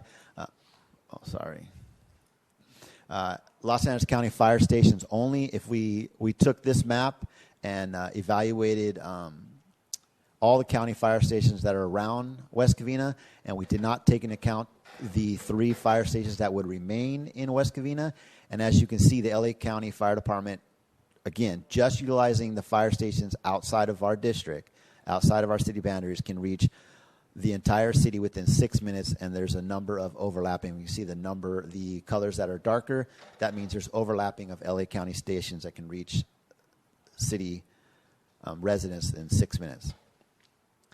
On the right-hand side, it takes into effect the stations as well as the West Covina stations existing during a regional model, and you can see that the overlap is a lot more, and we have regionalization cover the entire area.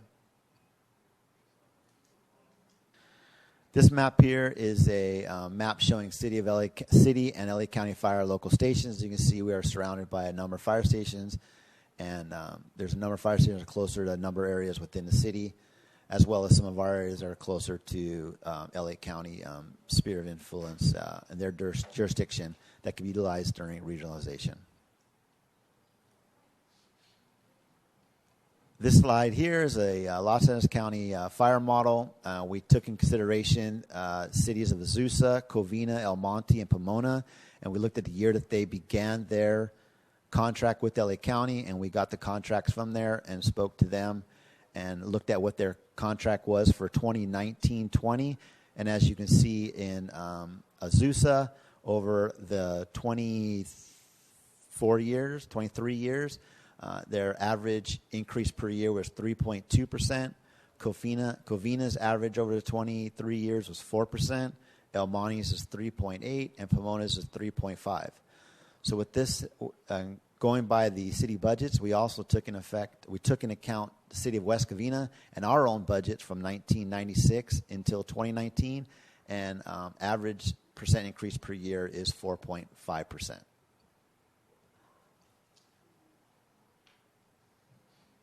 Thank you, and I'm sure there's questions.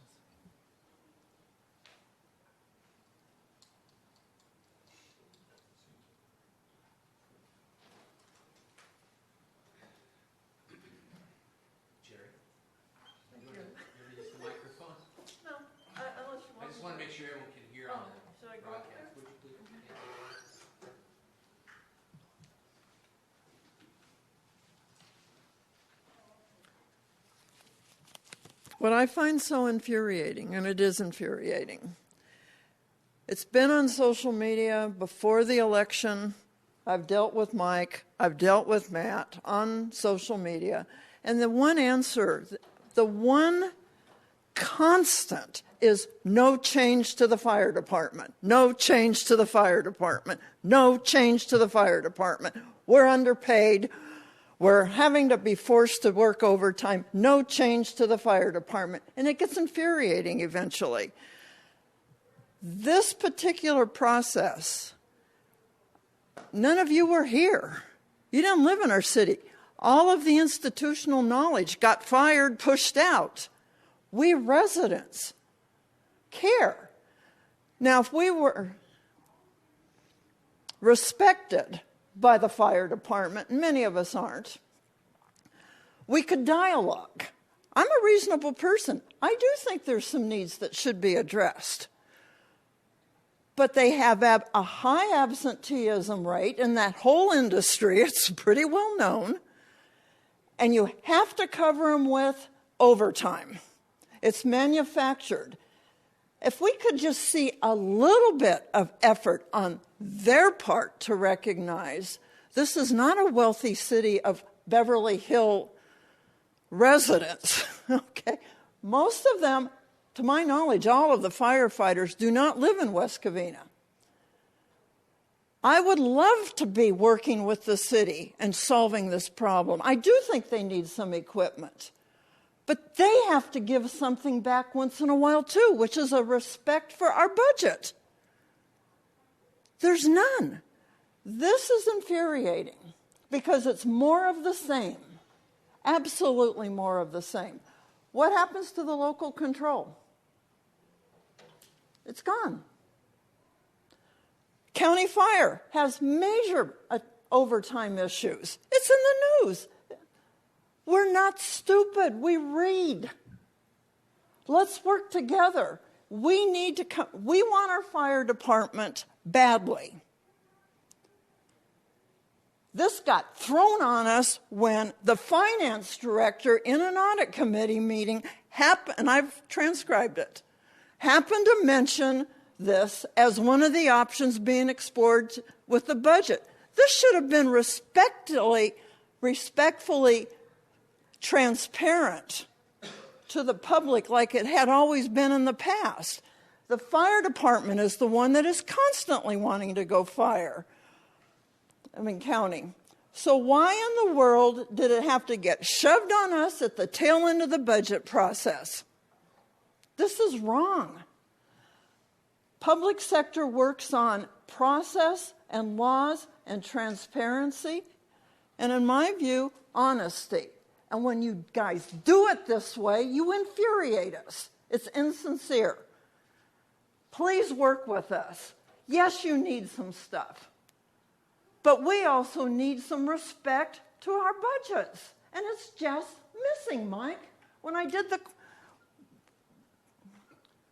the ride-along with there, I came away thinking, why in the hell did the city buy that damn Quint? Because all they do is complain about it. They want more, more, more. This is West Covina, not Beverly Hills. Please work with us. Yes, you can develop ways of planning for some of your equipment needs and prioritizing and getting the safety equipment. Most of us want to see that. But most of us want to hear something, tiered dispatching, some change. But what do we get? We just watch nothing. Status quo. Go county. You guys are not listening. It's frustrating. Now I will get off my broom. Thank you.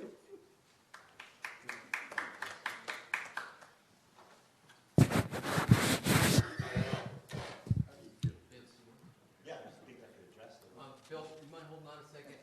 I'd really like to encourage a dialogue, and the chief would like to answer a couple of those points, if that's all right. We'll get to you next. Is that okay?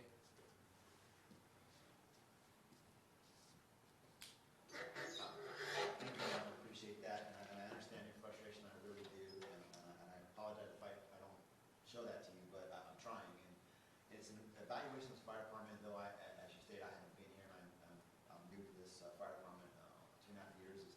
And my understanding of fire services, I've evaluated many jurisdictions. I know a lot of fire department, fire chiefs. Yeah. Thank you. Thank you. Continuing is, so a couple comments you made was it's all about budget and savings. And I will tell you that evaluating the fire service in the city, and I will say that in many years in the past that has been discussed about consolidating, annexation, or regionalize the fire department. I don't think it was done good and brought and used the citizens as part of it to show them exactly what services you're getting. And I'm here to tell you that the services we're giving right now, it's putting the citizens at danger. It's not only the savings. It's not only the savings of the money. Because if it was more for the county, I'm still telling you, safety and service to this community, the best way is regionalization.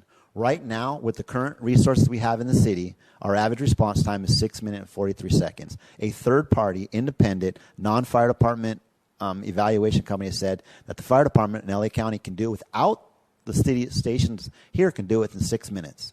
That's less than what we can do. The overtime that's been discussed. Yes, ma'am.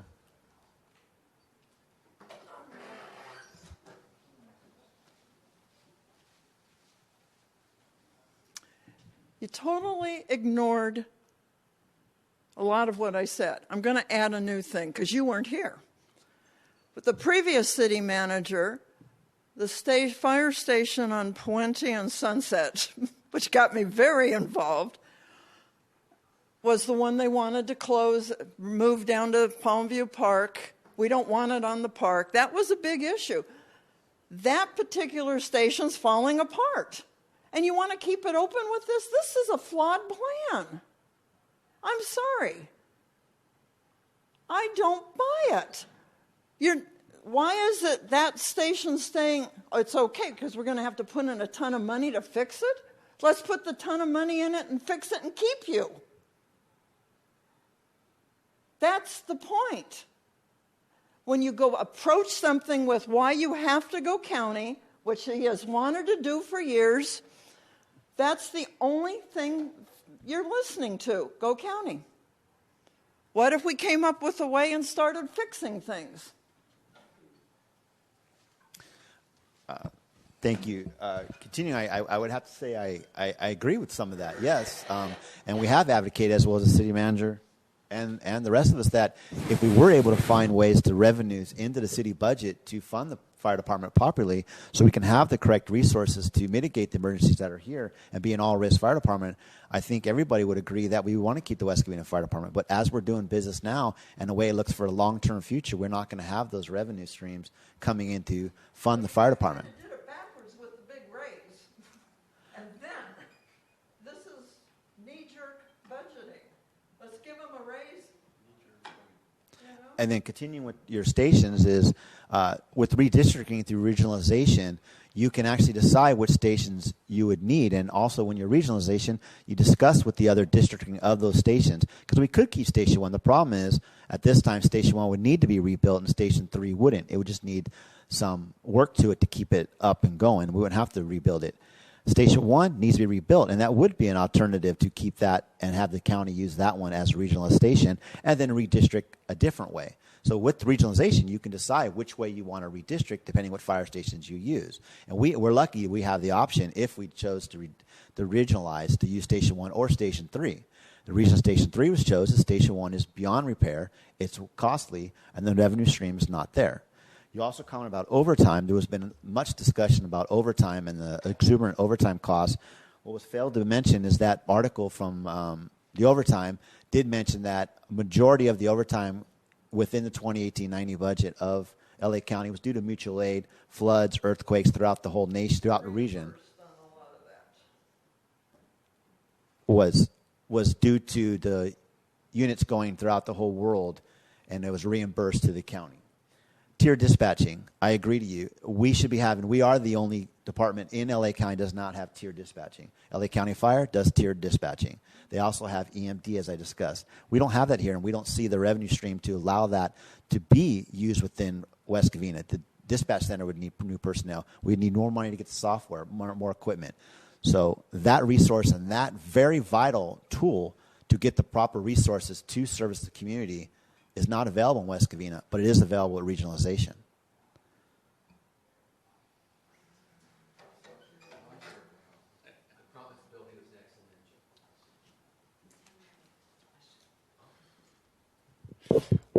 Well, this is a pretty self-evident con job put on by the West Covina Fire Department. I mean, I can tell when I'm being had.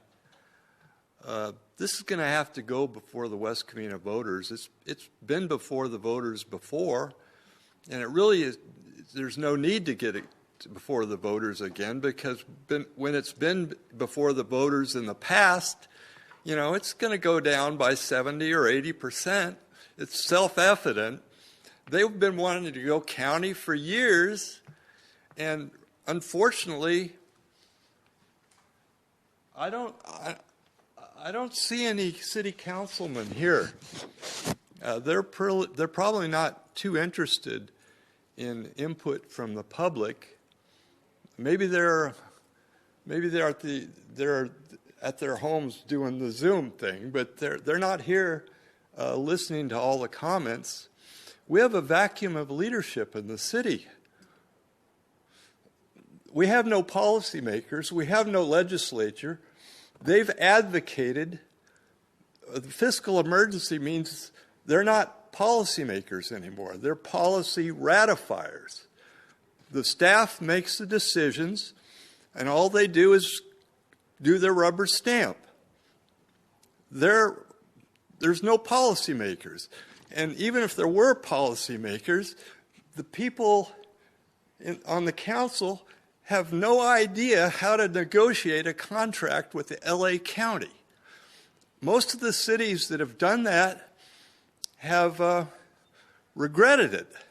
They've gone county and they're stuck. They're stuck forever. Jim Grivich's name was mentioned in a negative light during the testimony. Well, that's very interesting. He's probably the only resident, or a few residents in West Covina, that has actually studied the numbers. He's the only one. You know, the firefighters come up here and say, well, we're the experts and believe us, while they're conning us to go to LA County. You know, that's absurd. I mean, he should go on as a comedian, late at night and tell those stories. But Jim's the only one that has actually seriously studied the numbers, and he not only means well, he's also absolutely correct.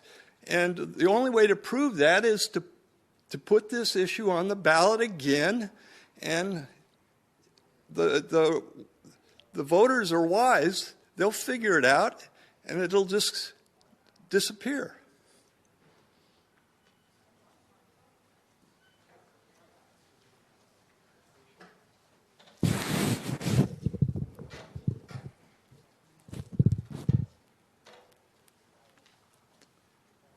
I could talk about numbers for a long time, but I'm as was said, I am a numbers person, and I've done it all my life. I'm considered a state expert on fiscal issues. And I'm really irritated when information is put up, numerical information, that's just plain false. And in this case, there was a chart on that table that compared the cost of the city of West Covina to the cost of the county. It was just wrong. What was left out was the fact that West Covina, like every other city, has to pay an extra charge in the county contract. The county makes a determination that they need certain equipment or whatever, and they just tack it onto the bill. That was not on your chart. And right now we're going to have to pay a big number because we need a lot of stuff. And the second thing that was left out, let me finish my statement. Well, if you want to talk, we should have a discussion. Where's that basis, that fact? So that's not true. That's not in the contract. They don't do that. There is a section that talks about if you have deficiencies in equipment or facilities, it'll have to be fixed. And we have a lot of deficiencies in equipment and facilities that have to be fixed. And that's going to cost us, and we're going to have to pay for it. They're not going to pay for it. Well, like we talked, we're going to get that conversion cost, Jim, and we can discuss what that's going to be. And then anything under $100,000 a contract, they don't charge it. They fix it themselves. It comes with the cost. The city doesn't get charged for that. That's the facts. My point is that wasn't on your chart. When you're doing a comparison between what we're paying and what the county's going to charge us, you've got to have all the numbers there. The big number that's missing, that's what actually kills the whole thing, is the fact that we are still on the hook for pension and medical for retirees.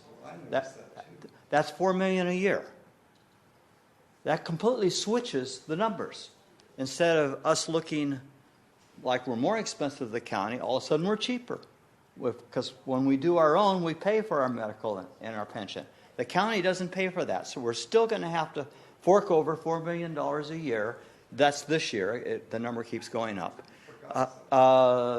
And that's what irritates me about. I think we mentioned that in the slide, Jim. We pointed that out in the slide. You just said that, but I'm trying to say that the bars reverse. All of them. All of a sudden, West Covina is cheaper than the county, and that's the whole deal. The whole reason I started this, I forgot exactly when the presentation was, but when it started, I said, wait a second. The preliminary budget says the county, the fire department, I'm not the county, the city fire department budget was $20 million for next year. And I said, how in the world is that going to happen? That was my actual question. That was what I asked that started this whole process. And as of this moment, I see no answer to that question. The county proposal doesn't do it. The city, you have not put forward any proposal at all that does it. That's all I asked. And I look at those numbers. That's my profession. And when somebody puts up a number that I believe is not true, I ask. And I've been asking, I think that's been 5-6 weeks now. Same question, over and over again. And the reason why that's important is because if we don't deal with that, and we don't deal with the other issues, which is short revenue, because the revenue in that budget is wrong. There's two big numbers that are wrong, the revenue and fire department. That means we're going to have a $4 million deficit spending this year, $5 million. And guess what that means? That means we're not going to make payroll sometime during the year. Either that or, and that's the real issue. That's why I keep talking about this. With the revenue wrong and the fire department budget wrong, we're not going to make it. And I understand you don't know how much the county's going to charge us for all our broken stuff. I just put in a plug number of $1 million for that. But the $4 million is real, And that's going to lead to a deficit spending again this year. And I spent 10 years of my life dealing with bankrupt government agencies. And my job was to try to remedy the bankruptcy that had already happened. And basically the remedy is just fire people. That's all you can do. And I don't want that to happen in the city. That's really what's motivated me this whole time. I'm doing this for free. It used to pay me a lot of money to do it. But it's my city. That's why I'm doing it. So that's the issue. And I really get irritated with bad numbers. And that's it. I'm done.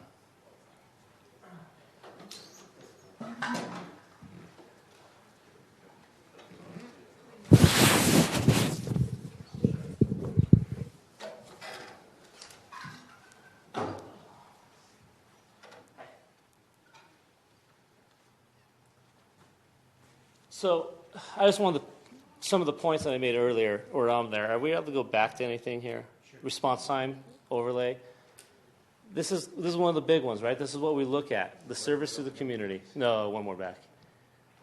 I wish that we had a picture of both of those overlap to see how dark blue it would be with 3 West Covina stations and the county surrounding ones. It would be better and darker blue than just the one on the right. But I also want to talk about the dialogue, Jerry. I invited you to that ride-along to try and bring you up to what you know about it. That was dialogue. I tried talking to everyone through whatever mediums they wanted to use. I quit because you guys don't want to listen. I could see Jim nodding, saying, nope, he just doesn't believe it. You guys don't believe this stuff. Well, let me be very specific about... No one believes what we're saying. You only want us to accept what you say. You don't listen. Let me be very specific why I don't believe that chart. You eliminate Station 1, and you're going to try to tell me it's just as fast to get there from Baldwin Park, which is 5 miles or 4 miles away. That we're talking about the center of that city right there, where there's none of our stations right in the middle where Engine 1 is, and somehow or other this station way up in Baldwin Park is going to get there faster. Now that's not true. Why would it be Baldwin Park? You still have Station 3. And the backup is Station 26, and the backup is Station 4. I'm talking about the county stations. The county stations are not closer. They're a long ways away. And you're trying to say the service is going to be the same. It can't be the same. No, we're saying is that there's an option better than laying off and decreasing, browning out, having care ambulance and 12 firefighters in the city. There's an option better than making do with our broken equipment. The fact that county won't take us over without millions of dollars should be telling. That we're underfunded and under-equipped for a lot of things. And that if we don't meet county standards, but yet their service is slow and the big bad county wants to take us over, but we are not meeting their standard, but somehow we're doing business better, response times can improve with the options on the table. Cost, cheaper. Yes, there are pension costs associated. That will scale back because it will no longer be paid. Our $17 million plus the conversion cost goes away after the conversion costs are paid off, whatever they may be. That's your savings. That's how you rebuild the other parts of the city. The other cities are complaining about continuing to have to pay for... You don't believe the chart, but we go up more, 4.5% every year for the last 24 years. Since we voted in 97 to keep West Covina fire, we've gone up 4.5% every year. Other cities have not. There's a cap. It's not 10%, whatever people want to read online. That chart's accurate because I had to do the numbers for it. That's where I get it, yes. I'm not the person taking the question. We have local responsibilities that we're missing. Control? Yeah, you have an assistant fire chief that's here. I don't know how that works. That's something for the county to come in and tell you how that works. You know, county bureaucracy, I've worked with county bureaucracies. Yeah, I worked for LA County Fire Department before. Build a Solis in downtown LA instead of this place? Come on. We'll never be able to change anything. If you've had any experience... Well, I'm not the spokesman of this town hall. I understand that, but you made a statement, I just want to get clarification.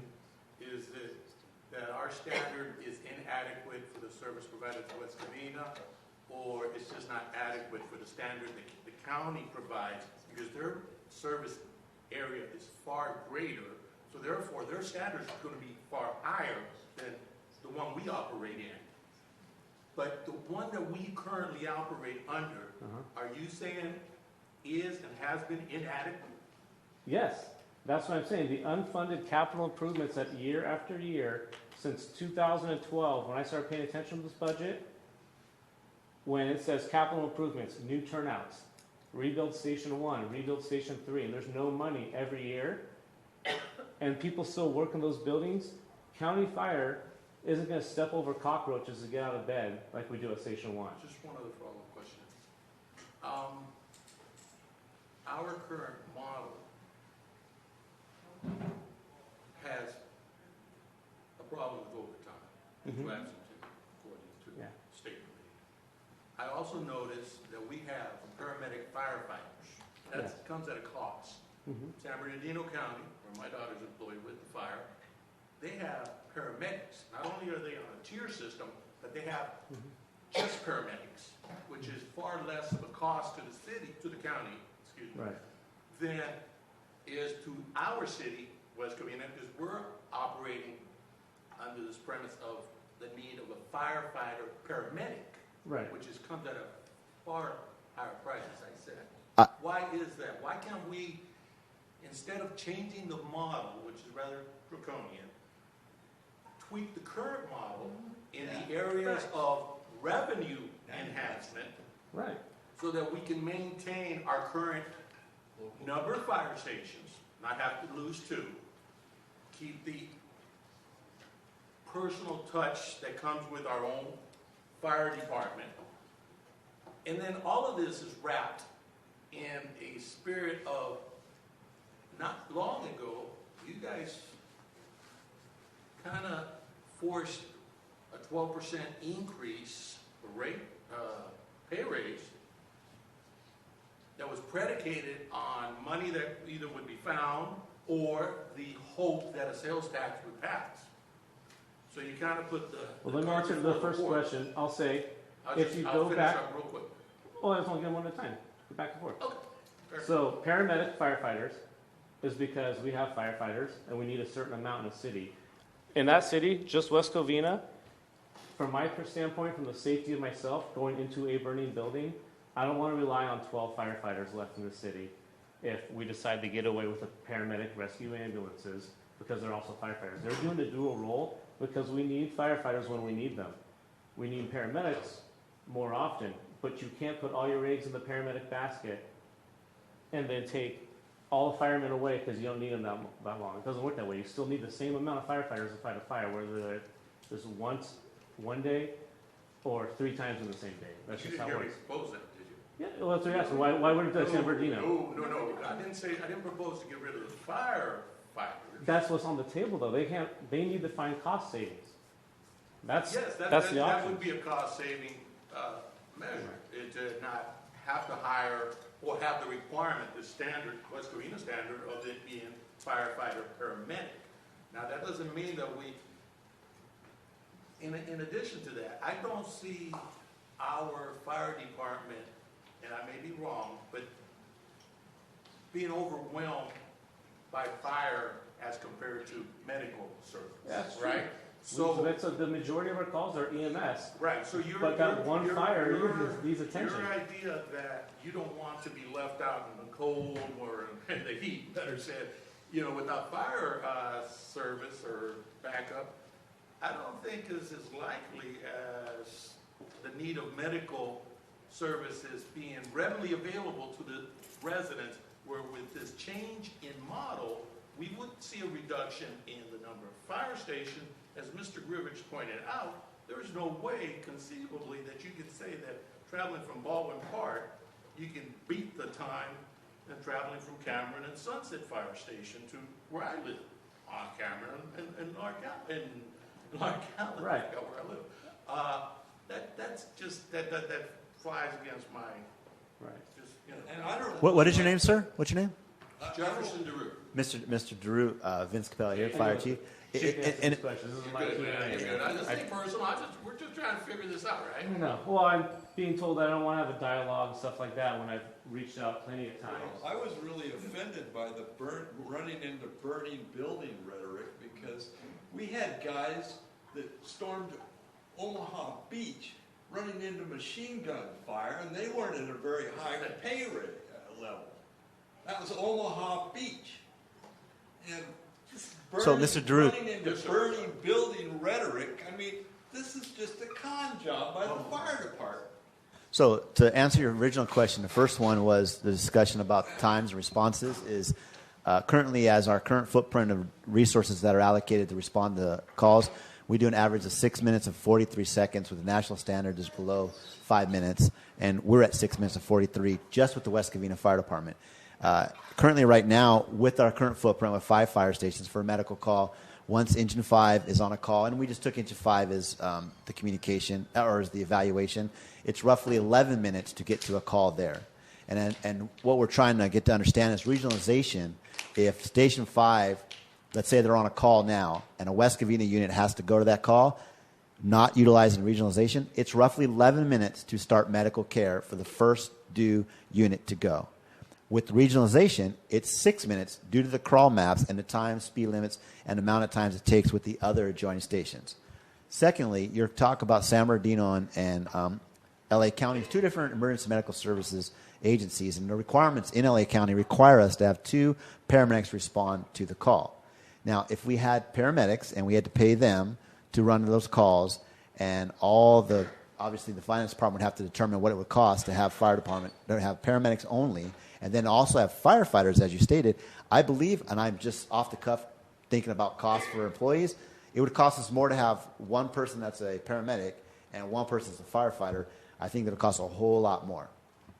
If you were adding an additional firefighter, but I'm suggesting that you reduce it to paramedic exclusively. Right, I understand that, but then what do we have to respond to a fire call? Because like I said, if we go to a fire call and we only had 12 individuals on duty a day, the likelihood of them being on a medical call, because just 2 paramedics, and even in San Bernardino, as I understand that system, they do not just send the paramedic to the call. No, they don't. Correct. So fire engine goes too. Depending, because it is on a tier basis. Correct, that's correct. But if it's a critical call, a cardiac arrest, a chest pain, shortness of breath, congestive heart failure, stroke patient, that fire engine follows up with that private ambulance to the hospital. So now that engine company is out of service. What's proposing here is our paramedics, because the LA County requires 2 paramedics on the same vehicle, treat the patient and follow the patient. We would have no vehicle to respond to a medical call after that. San Bernardino has a paramedic and an EMT. They're being less cost as well, right? So what we're looking at really here is cost savings to try to afford the current model we have. I see that, when there's a medical call, you have, I don't know if it's a Quint, I'm not very good at the terminology of these vehicles, but I see 2 very large engines that'll come out within a rig. And my experience, those that are in the fire engines don't participate in the medical service. This just recently happened on my block, right? The 2 fire trucks, they remained in the streets with their staff on board, and the paramedic rig, who had arrived first, went in and they left. There was obviously not a need to take the family away. But I was sitting there watering my grass. I'm thinking, why do we have these 2 fire engines sitting on Lark Allen with the paramedic rig? On the short term right now, the COVID is why we only send in 1 at a time. We all stay out front to prevent explosion. Okay, that makes sense. But I still doesn't answer the question, why that many rigs? So we don't send 2 fire engines to a call. I think a lot of things are. So right now in West Covina, we don't have a truck that has water on it because our truck is being serviced. Okay. So to keep water in District 4, you have 2 pieces of apparatus. That's currently right now. So our current truck, which doesn't have water on it, there's a fire engine with 1 person driving that's following. So in case there's a fire, I can still have water immediately. Why do we need 2 fire engines for a medical call when the So we don't. rig was there already? We don't send 2 fire engines to medical call unless what I just explained. It's our current Station 4, where there's a truck company and the engine company. Everywhere else in the city, we send 1 fire engine and we send 1 paramedic unit. Well, the reason we do that is because the fire engine gets there first more times than not, and they can render care, and the paramedics can stay available for another emergency call.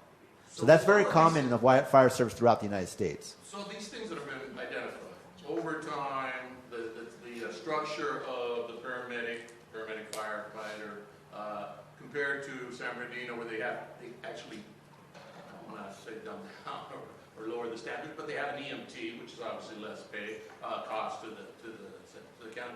Why can't these measures be looked at, implemented here in the city as a cost-saving measure? Why is it that we are leaping into a new model without really having tested or even explored the possibilities of how much can be saved? Why is there a policy that maybe addresses the amount of absenteeism? Because it seems to be... So we did that. We're fully staffed now. We're fully staffed. You're fully staffed? Yeah, so city manager and the city council went with fully staffed at the fire department, and we haven't done it. We haven't even done 1 year yet with fully staffed to see what the cost would be and estimate it, what the budget would be. So next year's budget... It would be wise to go a year and then use the savings to help the department? But we're not funding that savings, ma'am, is what we're trying to say. No. It's You're funding not- less.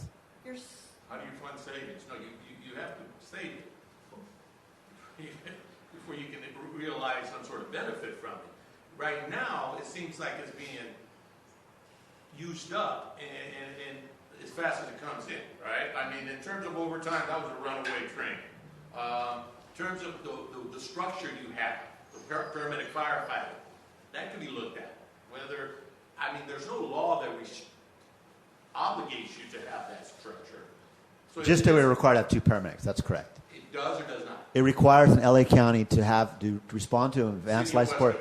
The model of City of West Covina is the one I'm concerned with. But we were mandated by the LA County Emergency Medical Surgery Agency. We're required to give advanced life support care. We're required to have 2 paramedics go to the call. That's the law in LA County, separate from San Bernardino County. We're required. Okay. So we can go to the San Bernardino model. That's correct. We could not have we send 1 EMT and 1 paramedic to a medical aid call and service it as advanced life support care. We would not be able to treat them as paramedics. There should be a reduction with 2 paramedics as opposed to 2 paramedic firefighters, which is far more. Correct, and that's what you were saying. So Right. the cost for that, we still have to pay for the firefighter fully burdened, and then a paramedic fully burdened. I think that those costs, and they would have to be vetted out, would be cost even more. But we don't know. I don't know, yeah. That's my point. We haven't actually explored these possibilities. Now, we kind of, I'm not sure of that gentleman's name, but he kind of stopped me at the point that I was trying to make, and that is that as a resident, and I know in speaking with many other residents, this comes on the tail end of that raise. And we're not ignorant, and we're not going to ignore that, because we're saying, okay, wait a second, we gave you a 12% raise, and now you want to bounce out of here and get an additional raise because going to work with the county, I understand, is a financial gain for you, and I can understand why you would want it, but it's kind of like a double insult to the city residents, because you want to communicate, but you're not willing to stop and communicate with us here and say, you know what, yeah, maybe before we bounce out of here, maybe let's try doing some cost savings here. We reduce the overtime. Let's see how we can tweak the model so we can save some money in terms of firefighter, paramedics, let's get some water on the other stations so we don't have to send out the 2 fire engines. There must be other ways of savings, not necessarily switching the model, but actually finding the savings so that we can retain our service in our city as it is in our current model.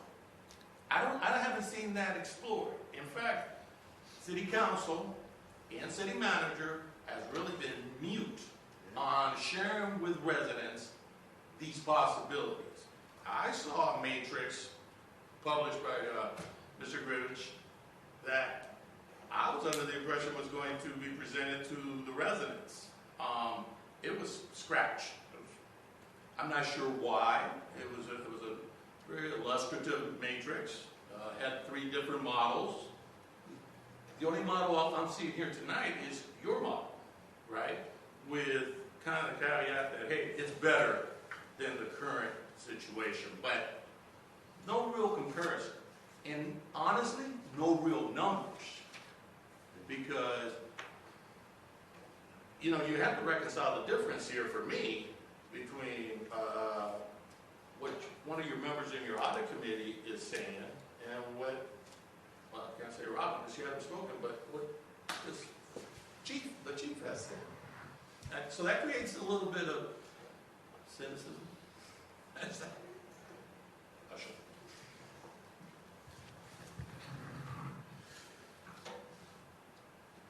I think it's really important that the city spend some more time on this issue. Jim is a numbers person. We have respect for him and his participation on the Finance and Audit Committee. There's some missing numbers in this equation tonight. One of the biggest missing numbers is if we are looking at options in service provision, and one of those options is county fire, we really need to know transition costs. Some of these things are quickly coming into sharper focus, as they probably should. What are our deficiencies? What are our station deficiencies? What are our equipment deficiencies?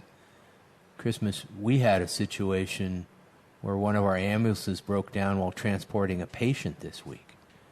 And we've got equipment in the shop that needs to be in frontline service. So most of our liabilities here are completely unfunded with no real plan for how we're going to do better. In my mind, the number one factor here is the safety of the residents. And I know people don't want to hear fiscal emergency, but if we look at our cash flows, not fund balance, not budget, not preliminary budget, but general fund cash, we're projecting to be negative cash in the general fund, $1.9 million by September. So I think this is the time to look at alternatives. And we're not putting this on the agenda for tomorrow night. We pushed that agenda out the door this evening thinking we'd have some of these county numbers come in at the last minute, and they haven't. So we're going to slow it down a bit and look at these numbers some more before this issue returns. Mr. Chairman, we survived the real estate bubble, right? That was an economic time that was drastic for not just our city, for all cities statewide, nationwide. We were able to survive it without having to go through these massive draconian type of changes.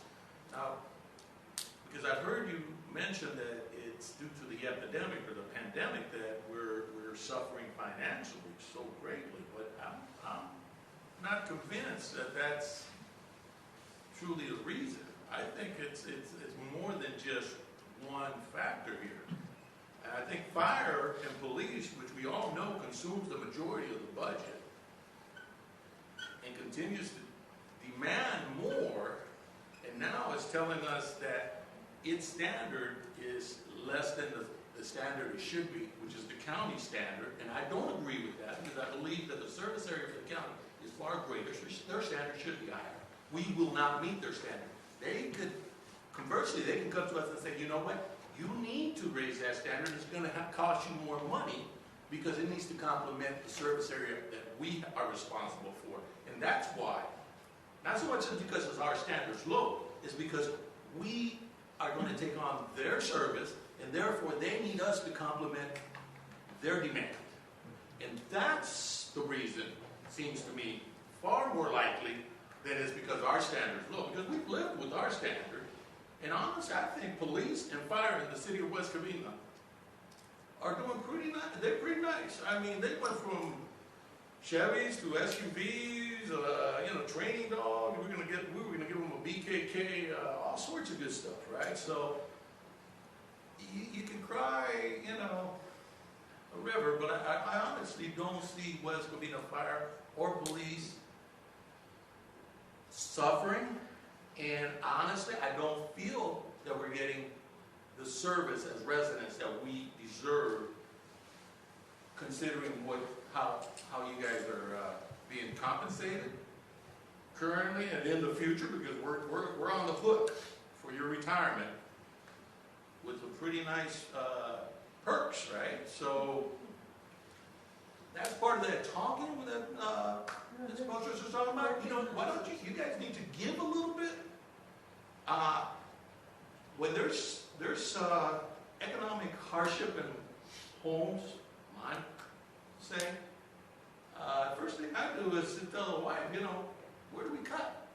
Yeah, that means you're going to have to go without that, mascara or whatever. I'm going to have to go without That was the housing boom. That was a recession. That's when we stopped funding capital improvements. That's when we gave back 9% of PERS we started paying. We gave back a 5% raise that we gave. This current contract, the city manager has what we've been talking about the negotiation table, but he's got that ready when he feels it's ready to give the council. Our give backs are there. currently. Yes, Or in currently. the past. No, I appreciate the past, but currently, what give backs are you giving? I'm leaving it on the negotiation table because I'm not going to announce it if the city council's not going to accept it. No, I understand that. I got that. What I'm saying is, we made it through the recession by cutting the fire engine, by taking concessions from employees, by not funding capital improvements, by scrapping the plans to rebuild 3s and 1s, millions of dollars of stuff that didn't happen now, and here we are, 10 years in the future, with the same problems, less money, new problems, and 4.5% average increase every year with all those problems. That's my point. The city manager has our negotiation offer. But you do have a job, and a well-paid job. Yeah, and I've lost my job And the once city here. doesn't just exclusively run with fire and police. It has a plethora of other services it needs to provide its residents. So there is sacrifices made all through the And city. they touch the fire department. Laying off 21 maintenance staff means that the fire chief had to handle getting a fire engine tire changed 2 weeks ago because we had an engine down with whatever pop tire, and we laid off everybody that's supposed to handle that. And dealing with vendors now is our new norm. We increased the number of code enforcers. Right. We laid off the maintenance yard workers. And substituted them with and code now we're on enforcement. firefighters. Now we're talking about firefighter staff reduction. So then it's our current model that needs to be looked at, not necessarily to start wanting to jump into another model. Because like the manager said, we're not even sure what the costs are really we're going to be hit with. So it's a bit premature. I have a question. This lady hasn't spoken, so please, it would help. I know on television it looks like we're all just waving our arms around, so if you wouldn't mind using the microphone, Sure. that would be. I have a loud voice, but I'll use the microphone. Thank you. You said I have a big mouth. No. I hate microphones. I'm going to take it out because I don't want to stand there. So I have a question. So let's say that we don't go to county and we stay as West Covina firefighters. What happens? Do we have to lay firefighters off? Because I have not decided how I would if I would want to go to county. I totally understand why they want to go to county, because my son just interviewed for county. So I totally understand why they want to go to county, because that's his dream job, to be a county firefighter because of their pay.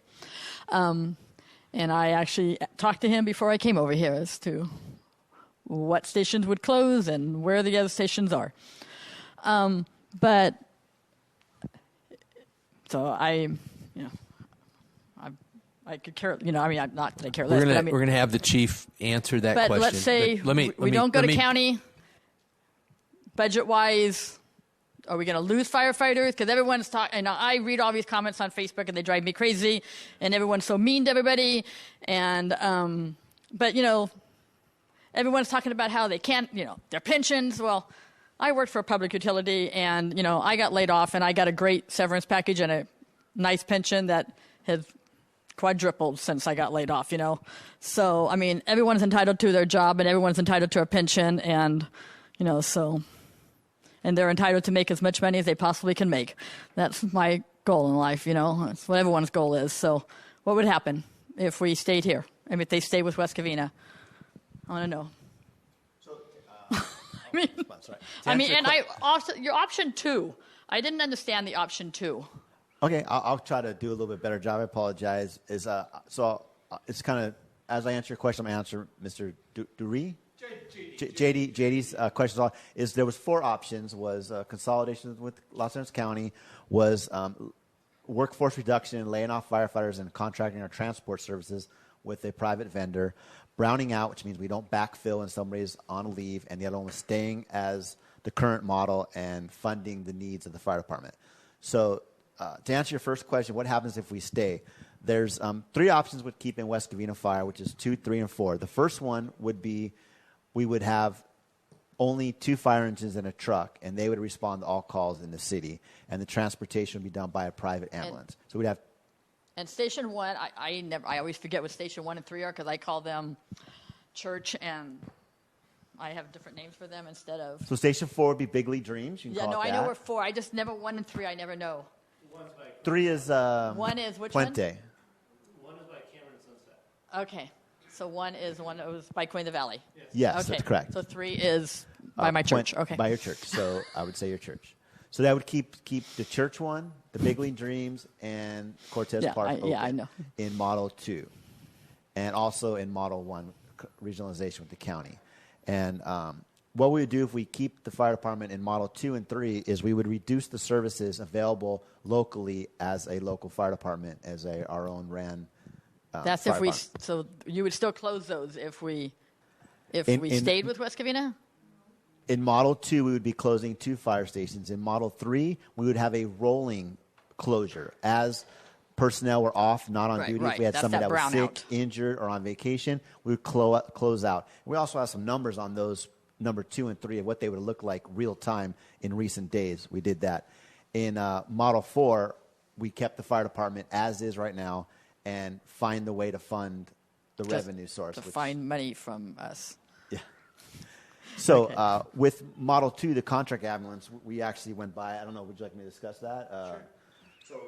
So the discussion was the 2 other models, 2 and 3, are widely discussed by the community of let's trying those out. So what I had my staff do is I had them go back for 14 days, contracting with a care ambulance. Meaning we only have 3 units in the city. We did April 1st, 2nd, and 3rd. And we took every single call that took place in a 24-hour period. And on all 3 of those days, there was multiple calls that we would have nobody to go to the call at all. As well as on the 3rd day, there was 1, 2, 3, 4, 5, 6, 7, 8, 9, 10 calls in a 3.5-hour period where we had no units available because the units had to follow up due to critical medical calls. And 2 of them were structure fires. There was no unit to respond to a structure fire at all. We would have to rely on the dispatcher picking up the phone and calling LA County and asking them to come to the call, which that in its own takes roughly 6 to 8 minutes to happen.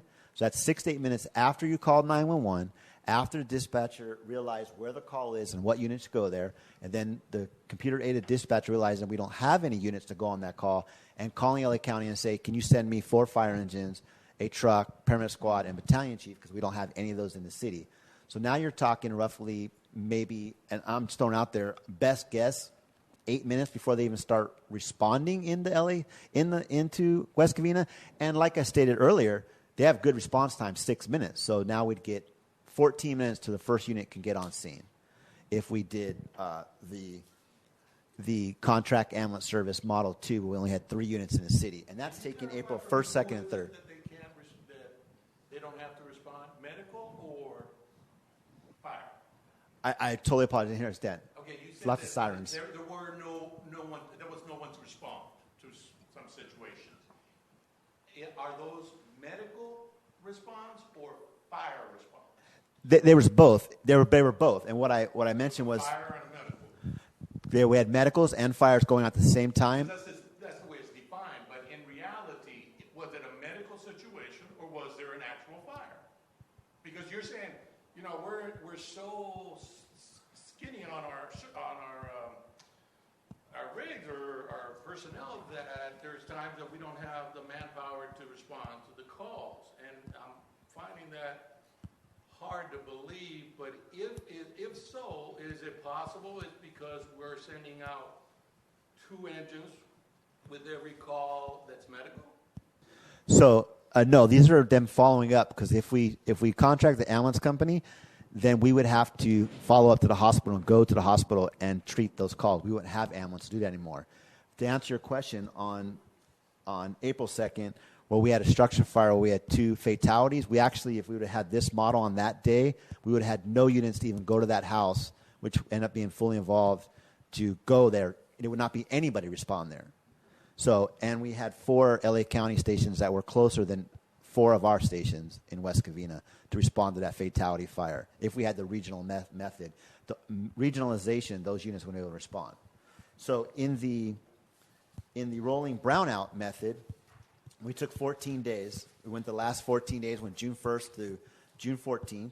And of the 14 days, 1, 2, 3, 4 of those days, we would have had 3 units out of service. We would only had 2 units in the city respond to any calls on the rolling brownout. So what that means, there was people that were either sick or injured or on vacation to where they had to shut down units. We didn't have captains, engineers, or firefighters that actually manned the units, and those units would be out of service. So out of the 5 that we have, we would have 3 that would have been out of service, and you only would have 2 during the rolling out. And that's live and in person of what actually took place in our city if we would have used the number 2 or number 3.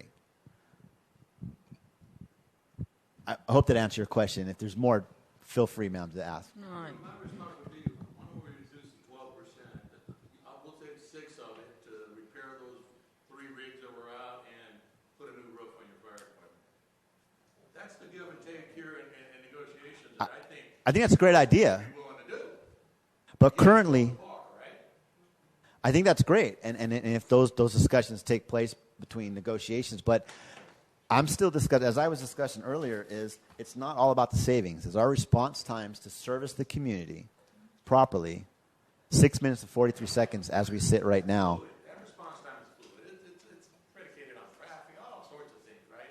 It's not like it's a fixed thing. We're responding to it's a different criteria. Jim, there's questions. There's questions. There's questions. Well, hold on. There's questions that have been waiting. The city clerk's been waiting with a bunch of questions.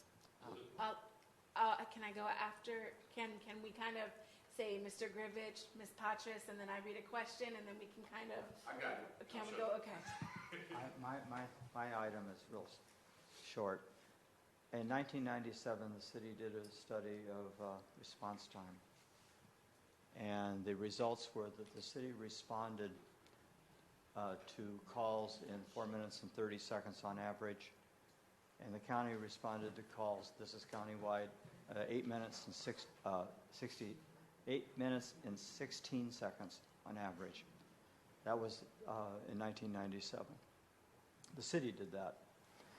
It's a lot different than the numbers that you quoted at us earlier, and I think that needs to be looked into. That's all. Okay.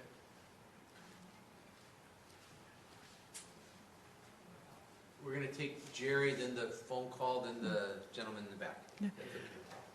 This concerns me because I have submitted a public records request on calls by station. The previous fire chief had done a very wonderful presentation, and I just wanted the same information and details.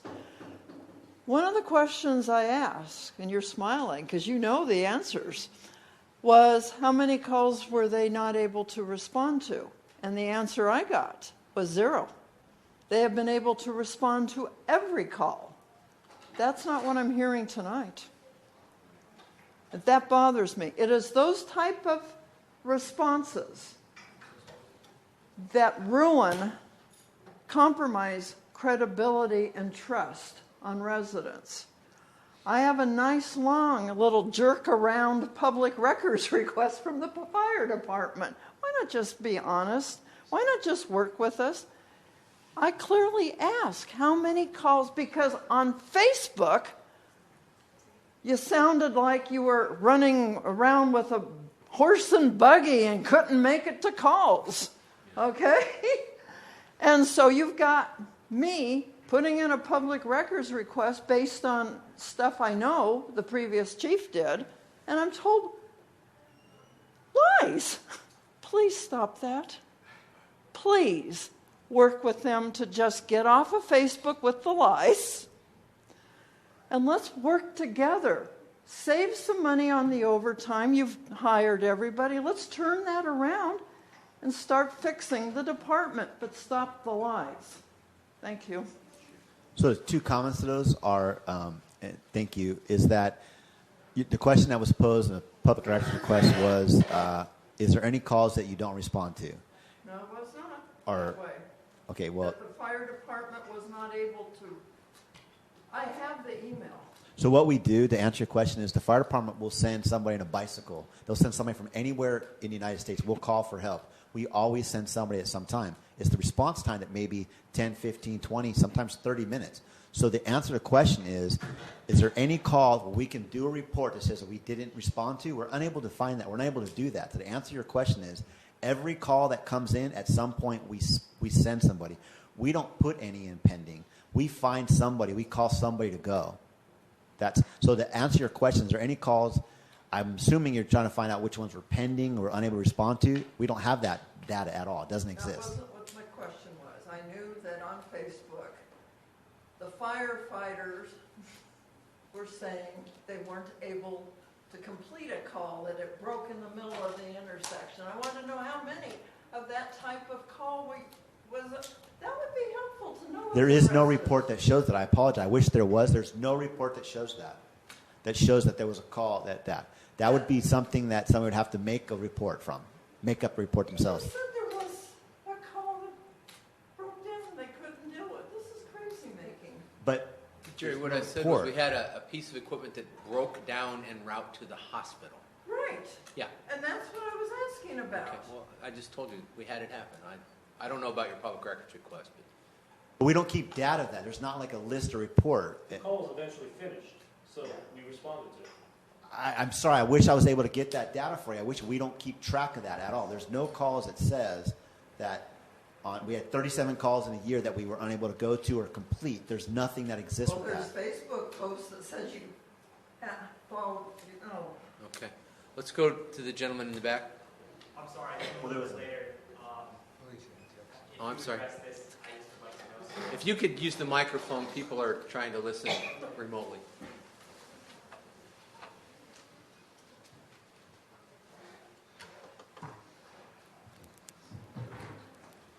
Hi. Sorry. Do I grab it? Welcome. We're glad you're here. I'm sorry. I can't. Sorry. Is that on the transcript? Now memorialized for posterity. I don't know if you addressed this earlier, but can you say, like, without any uncertainty, that if we switch to county, the response times will be faster than our response times as of right now? What I can say with certainty is the data shows that our response times now and a third-party municipal service review of Consolidated Fire Protection District shows that they can reach 90% of the residents of West Covina within 6 minutes, which is better than we're doing right now at 5 stations, which is 6 minutes and 43 seconds on average. So to answer your question, yes. So right now you're at, for 90% of calls, you're getting to the call at 6 minutes and 43 seconds. And with county, we'll get there at 6 minutes. Sorry, was that? Repeat that was your my question. So what you're saying right now is that for 90% of calls, you guys will reach those calls at 6 minutes and 43 seconds right now. Well, actually, we took all 8,520 calls in last year that we arrived on scene to. Not all calls do we actually make it to. Some get canceled. The caller says they don't need us, or the police get there for us, they don't need us. So of the 8,520 calls in 2019, we were our average amount of time to get the calls is 6 minutes and 43 seconds, well above the national standard. Secondly, the third-party non-fire department municipal service review says the current footprint of Los Angeles County Fire Protection District can reach 90% of the residents in West Covina, not utilizing any West Covina fire stations in 6 minutes, which is quicker than we're doing it with our 5. How I'm sorry, I don't really, because without any assistance from fire stations, like within the city? Yes, because if you look at the speed limits, where the calls are, and travel times with the map and location of the fire stations, there's a lot of areas within West Covina that LA County is closer, and they can get there, especially 5's area, a lot of 3's area, Station 1's area. You can see there's multiple fire stations. Station What if I'm 5, in the direct center, like of West Covina? Correct. So the direct center, if you went, I don't know, right where Sunset and Cameron is, where Station 1 is. Okay. You got 26s, 87s, and you got 29s. We can get there. 26s can get there faster than Station 4, 2, or 5. But there's a call right now at Station 1's on a call, and we have a chest pain, another call. Station 2, 3, 4, or 5 will have to respond. When there's 2 other fire stations in LA County can get there quicker. But I'm sorry, if you just, I heard you say that LA County would respond without the assistance of West Covina. Is that what you just said? Or no? No, I was given the third-party review stated that the footprint, if you go to this map right here, where's it at? This right here, this is what's called a crawl map. This is where you take speed limits, times of day, and it looks like, and it evaluates the average amount of time. The map on the left is, the light blue is LA County fire stations only responding in the West Covina. The average travel time for an engine company is 6 minutes. That's for a fire engine. And the darker maps means that there's multiple areas that have multiple overlap from multiple fire stations within 6 minutes.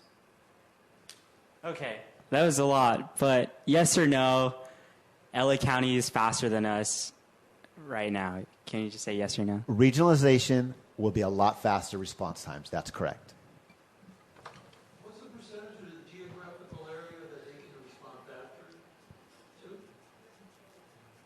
What, you said that they can respond faster than our fire department to certain areas. What percentage is that?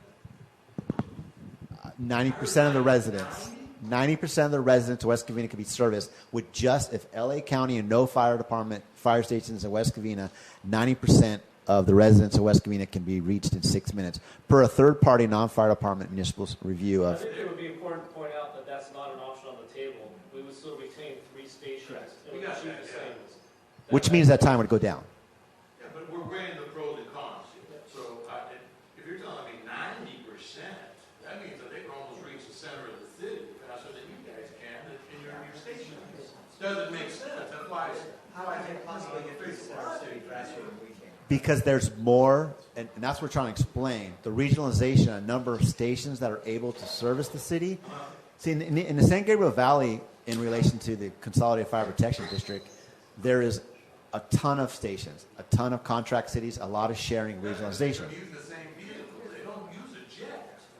They come in a vehicle from a greater distance. So how is it that they're able to get to where you're already practically at faster? And at 90% of the time, that's Because it's shared regionalization. In the 3 days that I was explaining earlier, each day we ran a total of, looks like 25 plus calls each of the 3 days, April 1st, 2nd, and 3rd, which means those 25 calls had the units on them, and there was another call that came where we were unable to respond to. If we had the regionalization, those stations can go. You're not answering the question. You're going around. You're dancing around it. You're not answering. I'm not trying to. How is it I'm not trying to do that. To any location in the city faster than our fire department when they are farther out? They're at greater distance away. Are they? They're not farther out. That's what we're trying to explain. They're not farther out. If you look at the map, what we're trying to explain is they're not farther. 90% is more than the periphery. That's what I'm saying. Let me call a timeout for data. There's been a data request, and let me see if I can get that report that's been referenced to the people that are interested in it, so we can look at it empirically. Does that make sense? I'll be glad to analyze the raw numbers. Okay. Let me see if I can get that for you, Jim. Yeah. Wait, we've got a question on the phone, and then we'll take that gentleman in the back, if that's all right.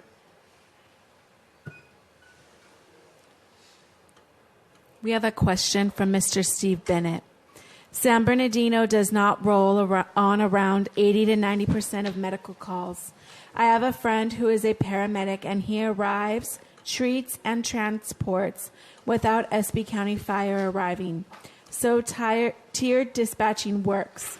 The fact that we are not even trying to test an ambulance service first is ludicrous.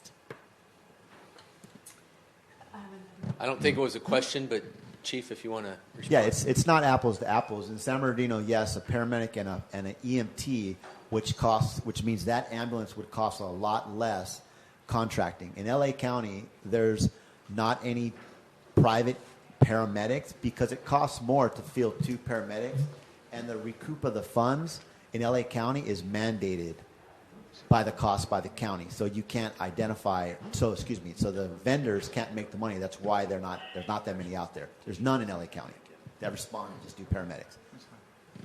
There's another question from Mr. Bennett. So West Covina had a 4-minute and 30-second response in 1997, and now it's 6 minutes and 43 seconds. But you think that LA County improved response time by 2 minutes in that time? Sorry, I call BS. I don't have any data that shows or seen that anywhere where it was 4 minutes and 30 seconds. And I'd like to see who made that data and said LA County was 8 minutes. We'd also have to see is what resources have been increased since 1997. The study was done in 1997. I wasn't involved in the city then. It was published. So it was published in 97. I don't know where the data came from. And as you can see, the cities of Azusa, Covina, El Monte, Pomona, and other cities since 1996 have gone into the Consolidated Fire Protection District, which means those resources would be available for regionalization. So that would make sense that the numbers went down because there's now more resources available than there were back in 1997. Considerable amount of more resources for regionalization response. LA County contracted technology with Schaefer's, and they transported for county. We would respond and assist at times, but mostly transport for LA County to the local hospitals. Is that currently still being practiced in Los Angeles County? Here, I'm not sure. Is the question Schaefer specifically or a private ambulance? That's who I work for. I don't know. So Schaefer ambulance does not exist anymore, but the model you're discussing has been the same model within Los Angeles County. Trying to age me. Proper, I'm probably older than you, is the same as it's been even back when Schaefer did it. It's the same as a private ambulance does the transport. County, correct. Fire, Since basically the 70s. Right. So they don't, the county paramedics don't transport to the hospital patients that don't need county paramedics on board, right? If it's basic life support, that's correct. Per the County Emergency Medical Service Agency's laws, paramedics do not follow up on a basic life support. Come up here, if you would, please. There was a text message.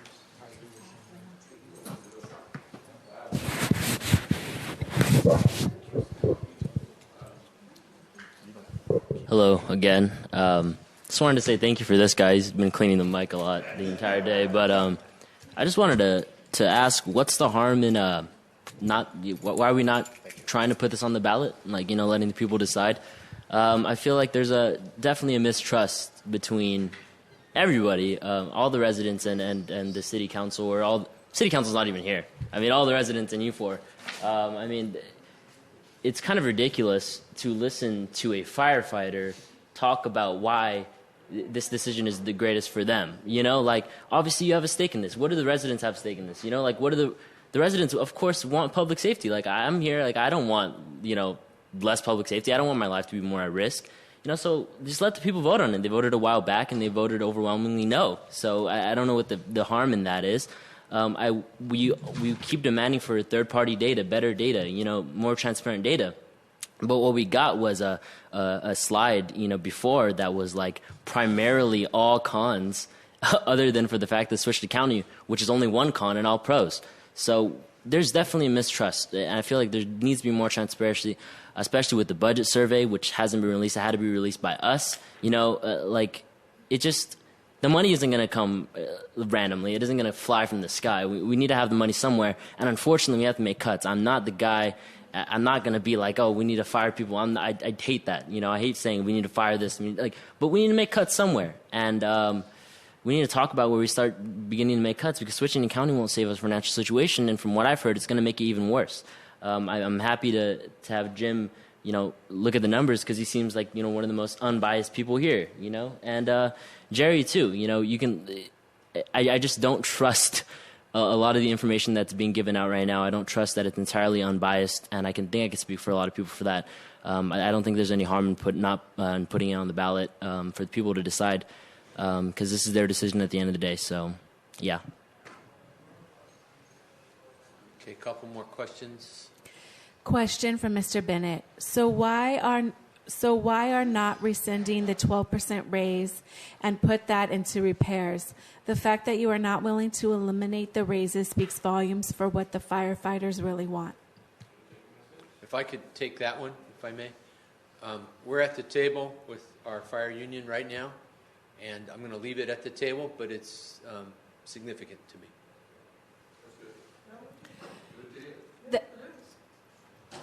from Mr. Bennett, a follow-up. The ambulance would be able to be implemented and vetted through experience and a year without making a fundamental change to our city. Why are we not promoting something to try, and then if it doesn't work, we can review this again next budget? I'm going to take that as a comment rather than a question, but I do want to say, I think this fiscal emergency that we're in is real. I think it's brought into sharp focus a lot of these questions about what is the package of services that this city provides and how does it pay for services. And I'm trying to signal early that it's like the moment in the movie where the guy shouts out, "Iceberg right ahead." Did you see that movie where the boat sank?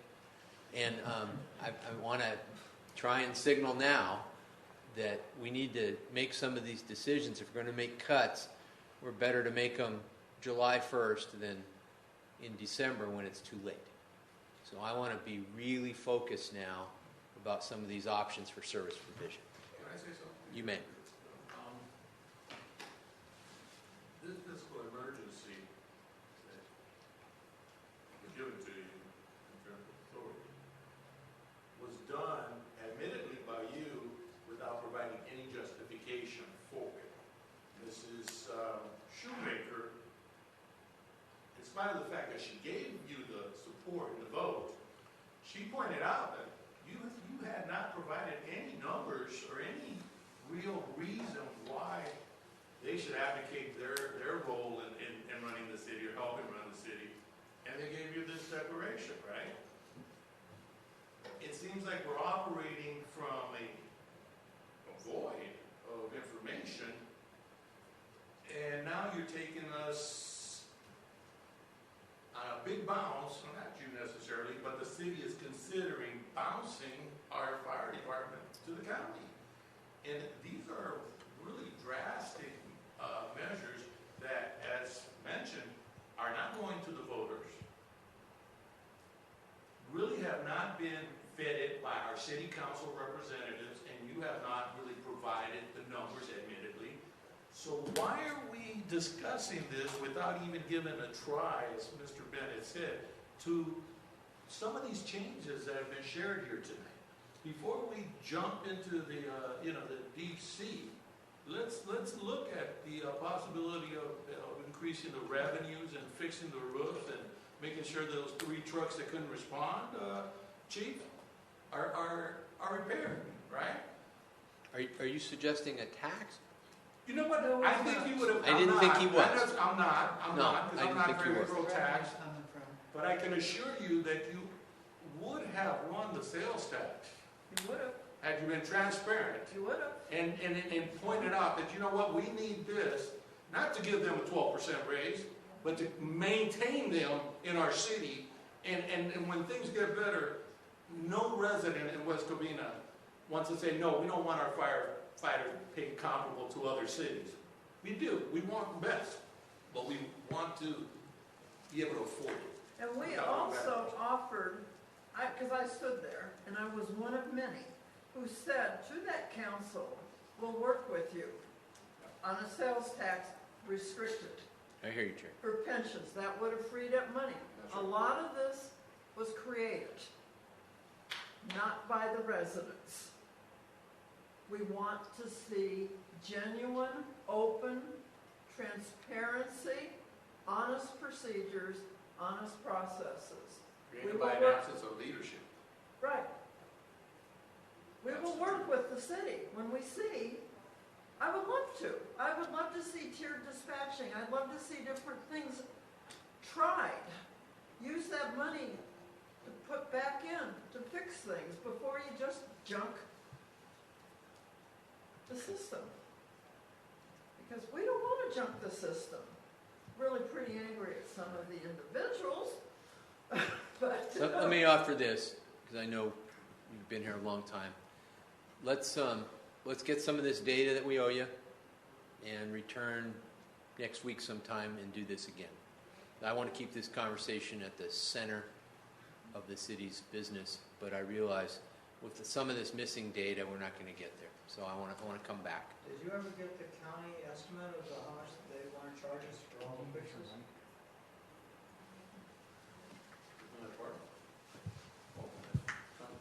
The question is, did we get the county fire department transition cost? Yeah. We did not. We thought it would come Friday. We thought it would come today. As of today, we don't have it yet. It has to get us to that standard, right? Well, if it doesn't come by next week, why have another meeting? Well, I'll wait till I have the data before we come out. Yeah. That was right. All right, I got you. Do you want All to right. take one more? Or are you I think we're done. All right. I'd like to close by thanking everybody for being here tonight. And I know sometimes people aren't comfortable in groups asking questions, and I'll stay as long as any one person wants to talk this evening. So thank you all for being here. I really appreciate it.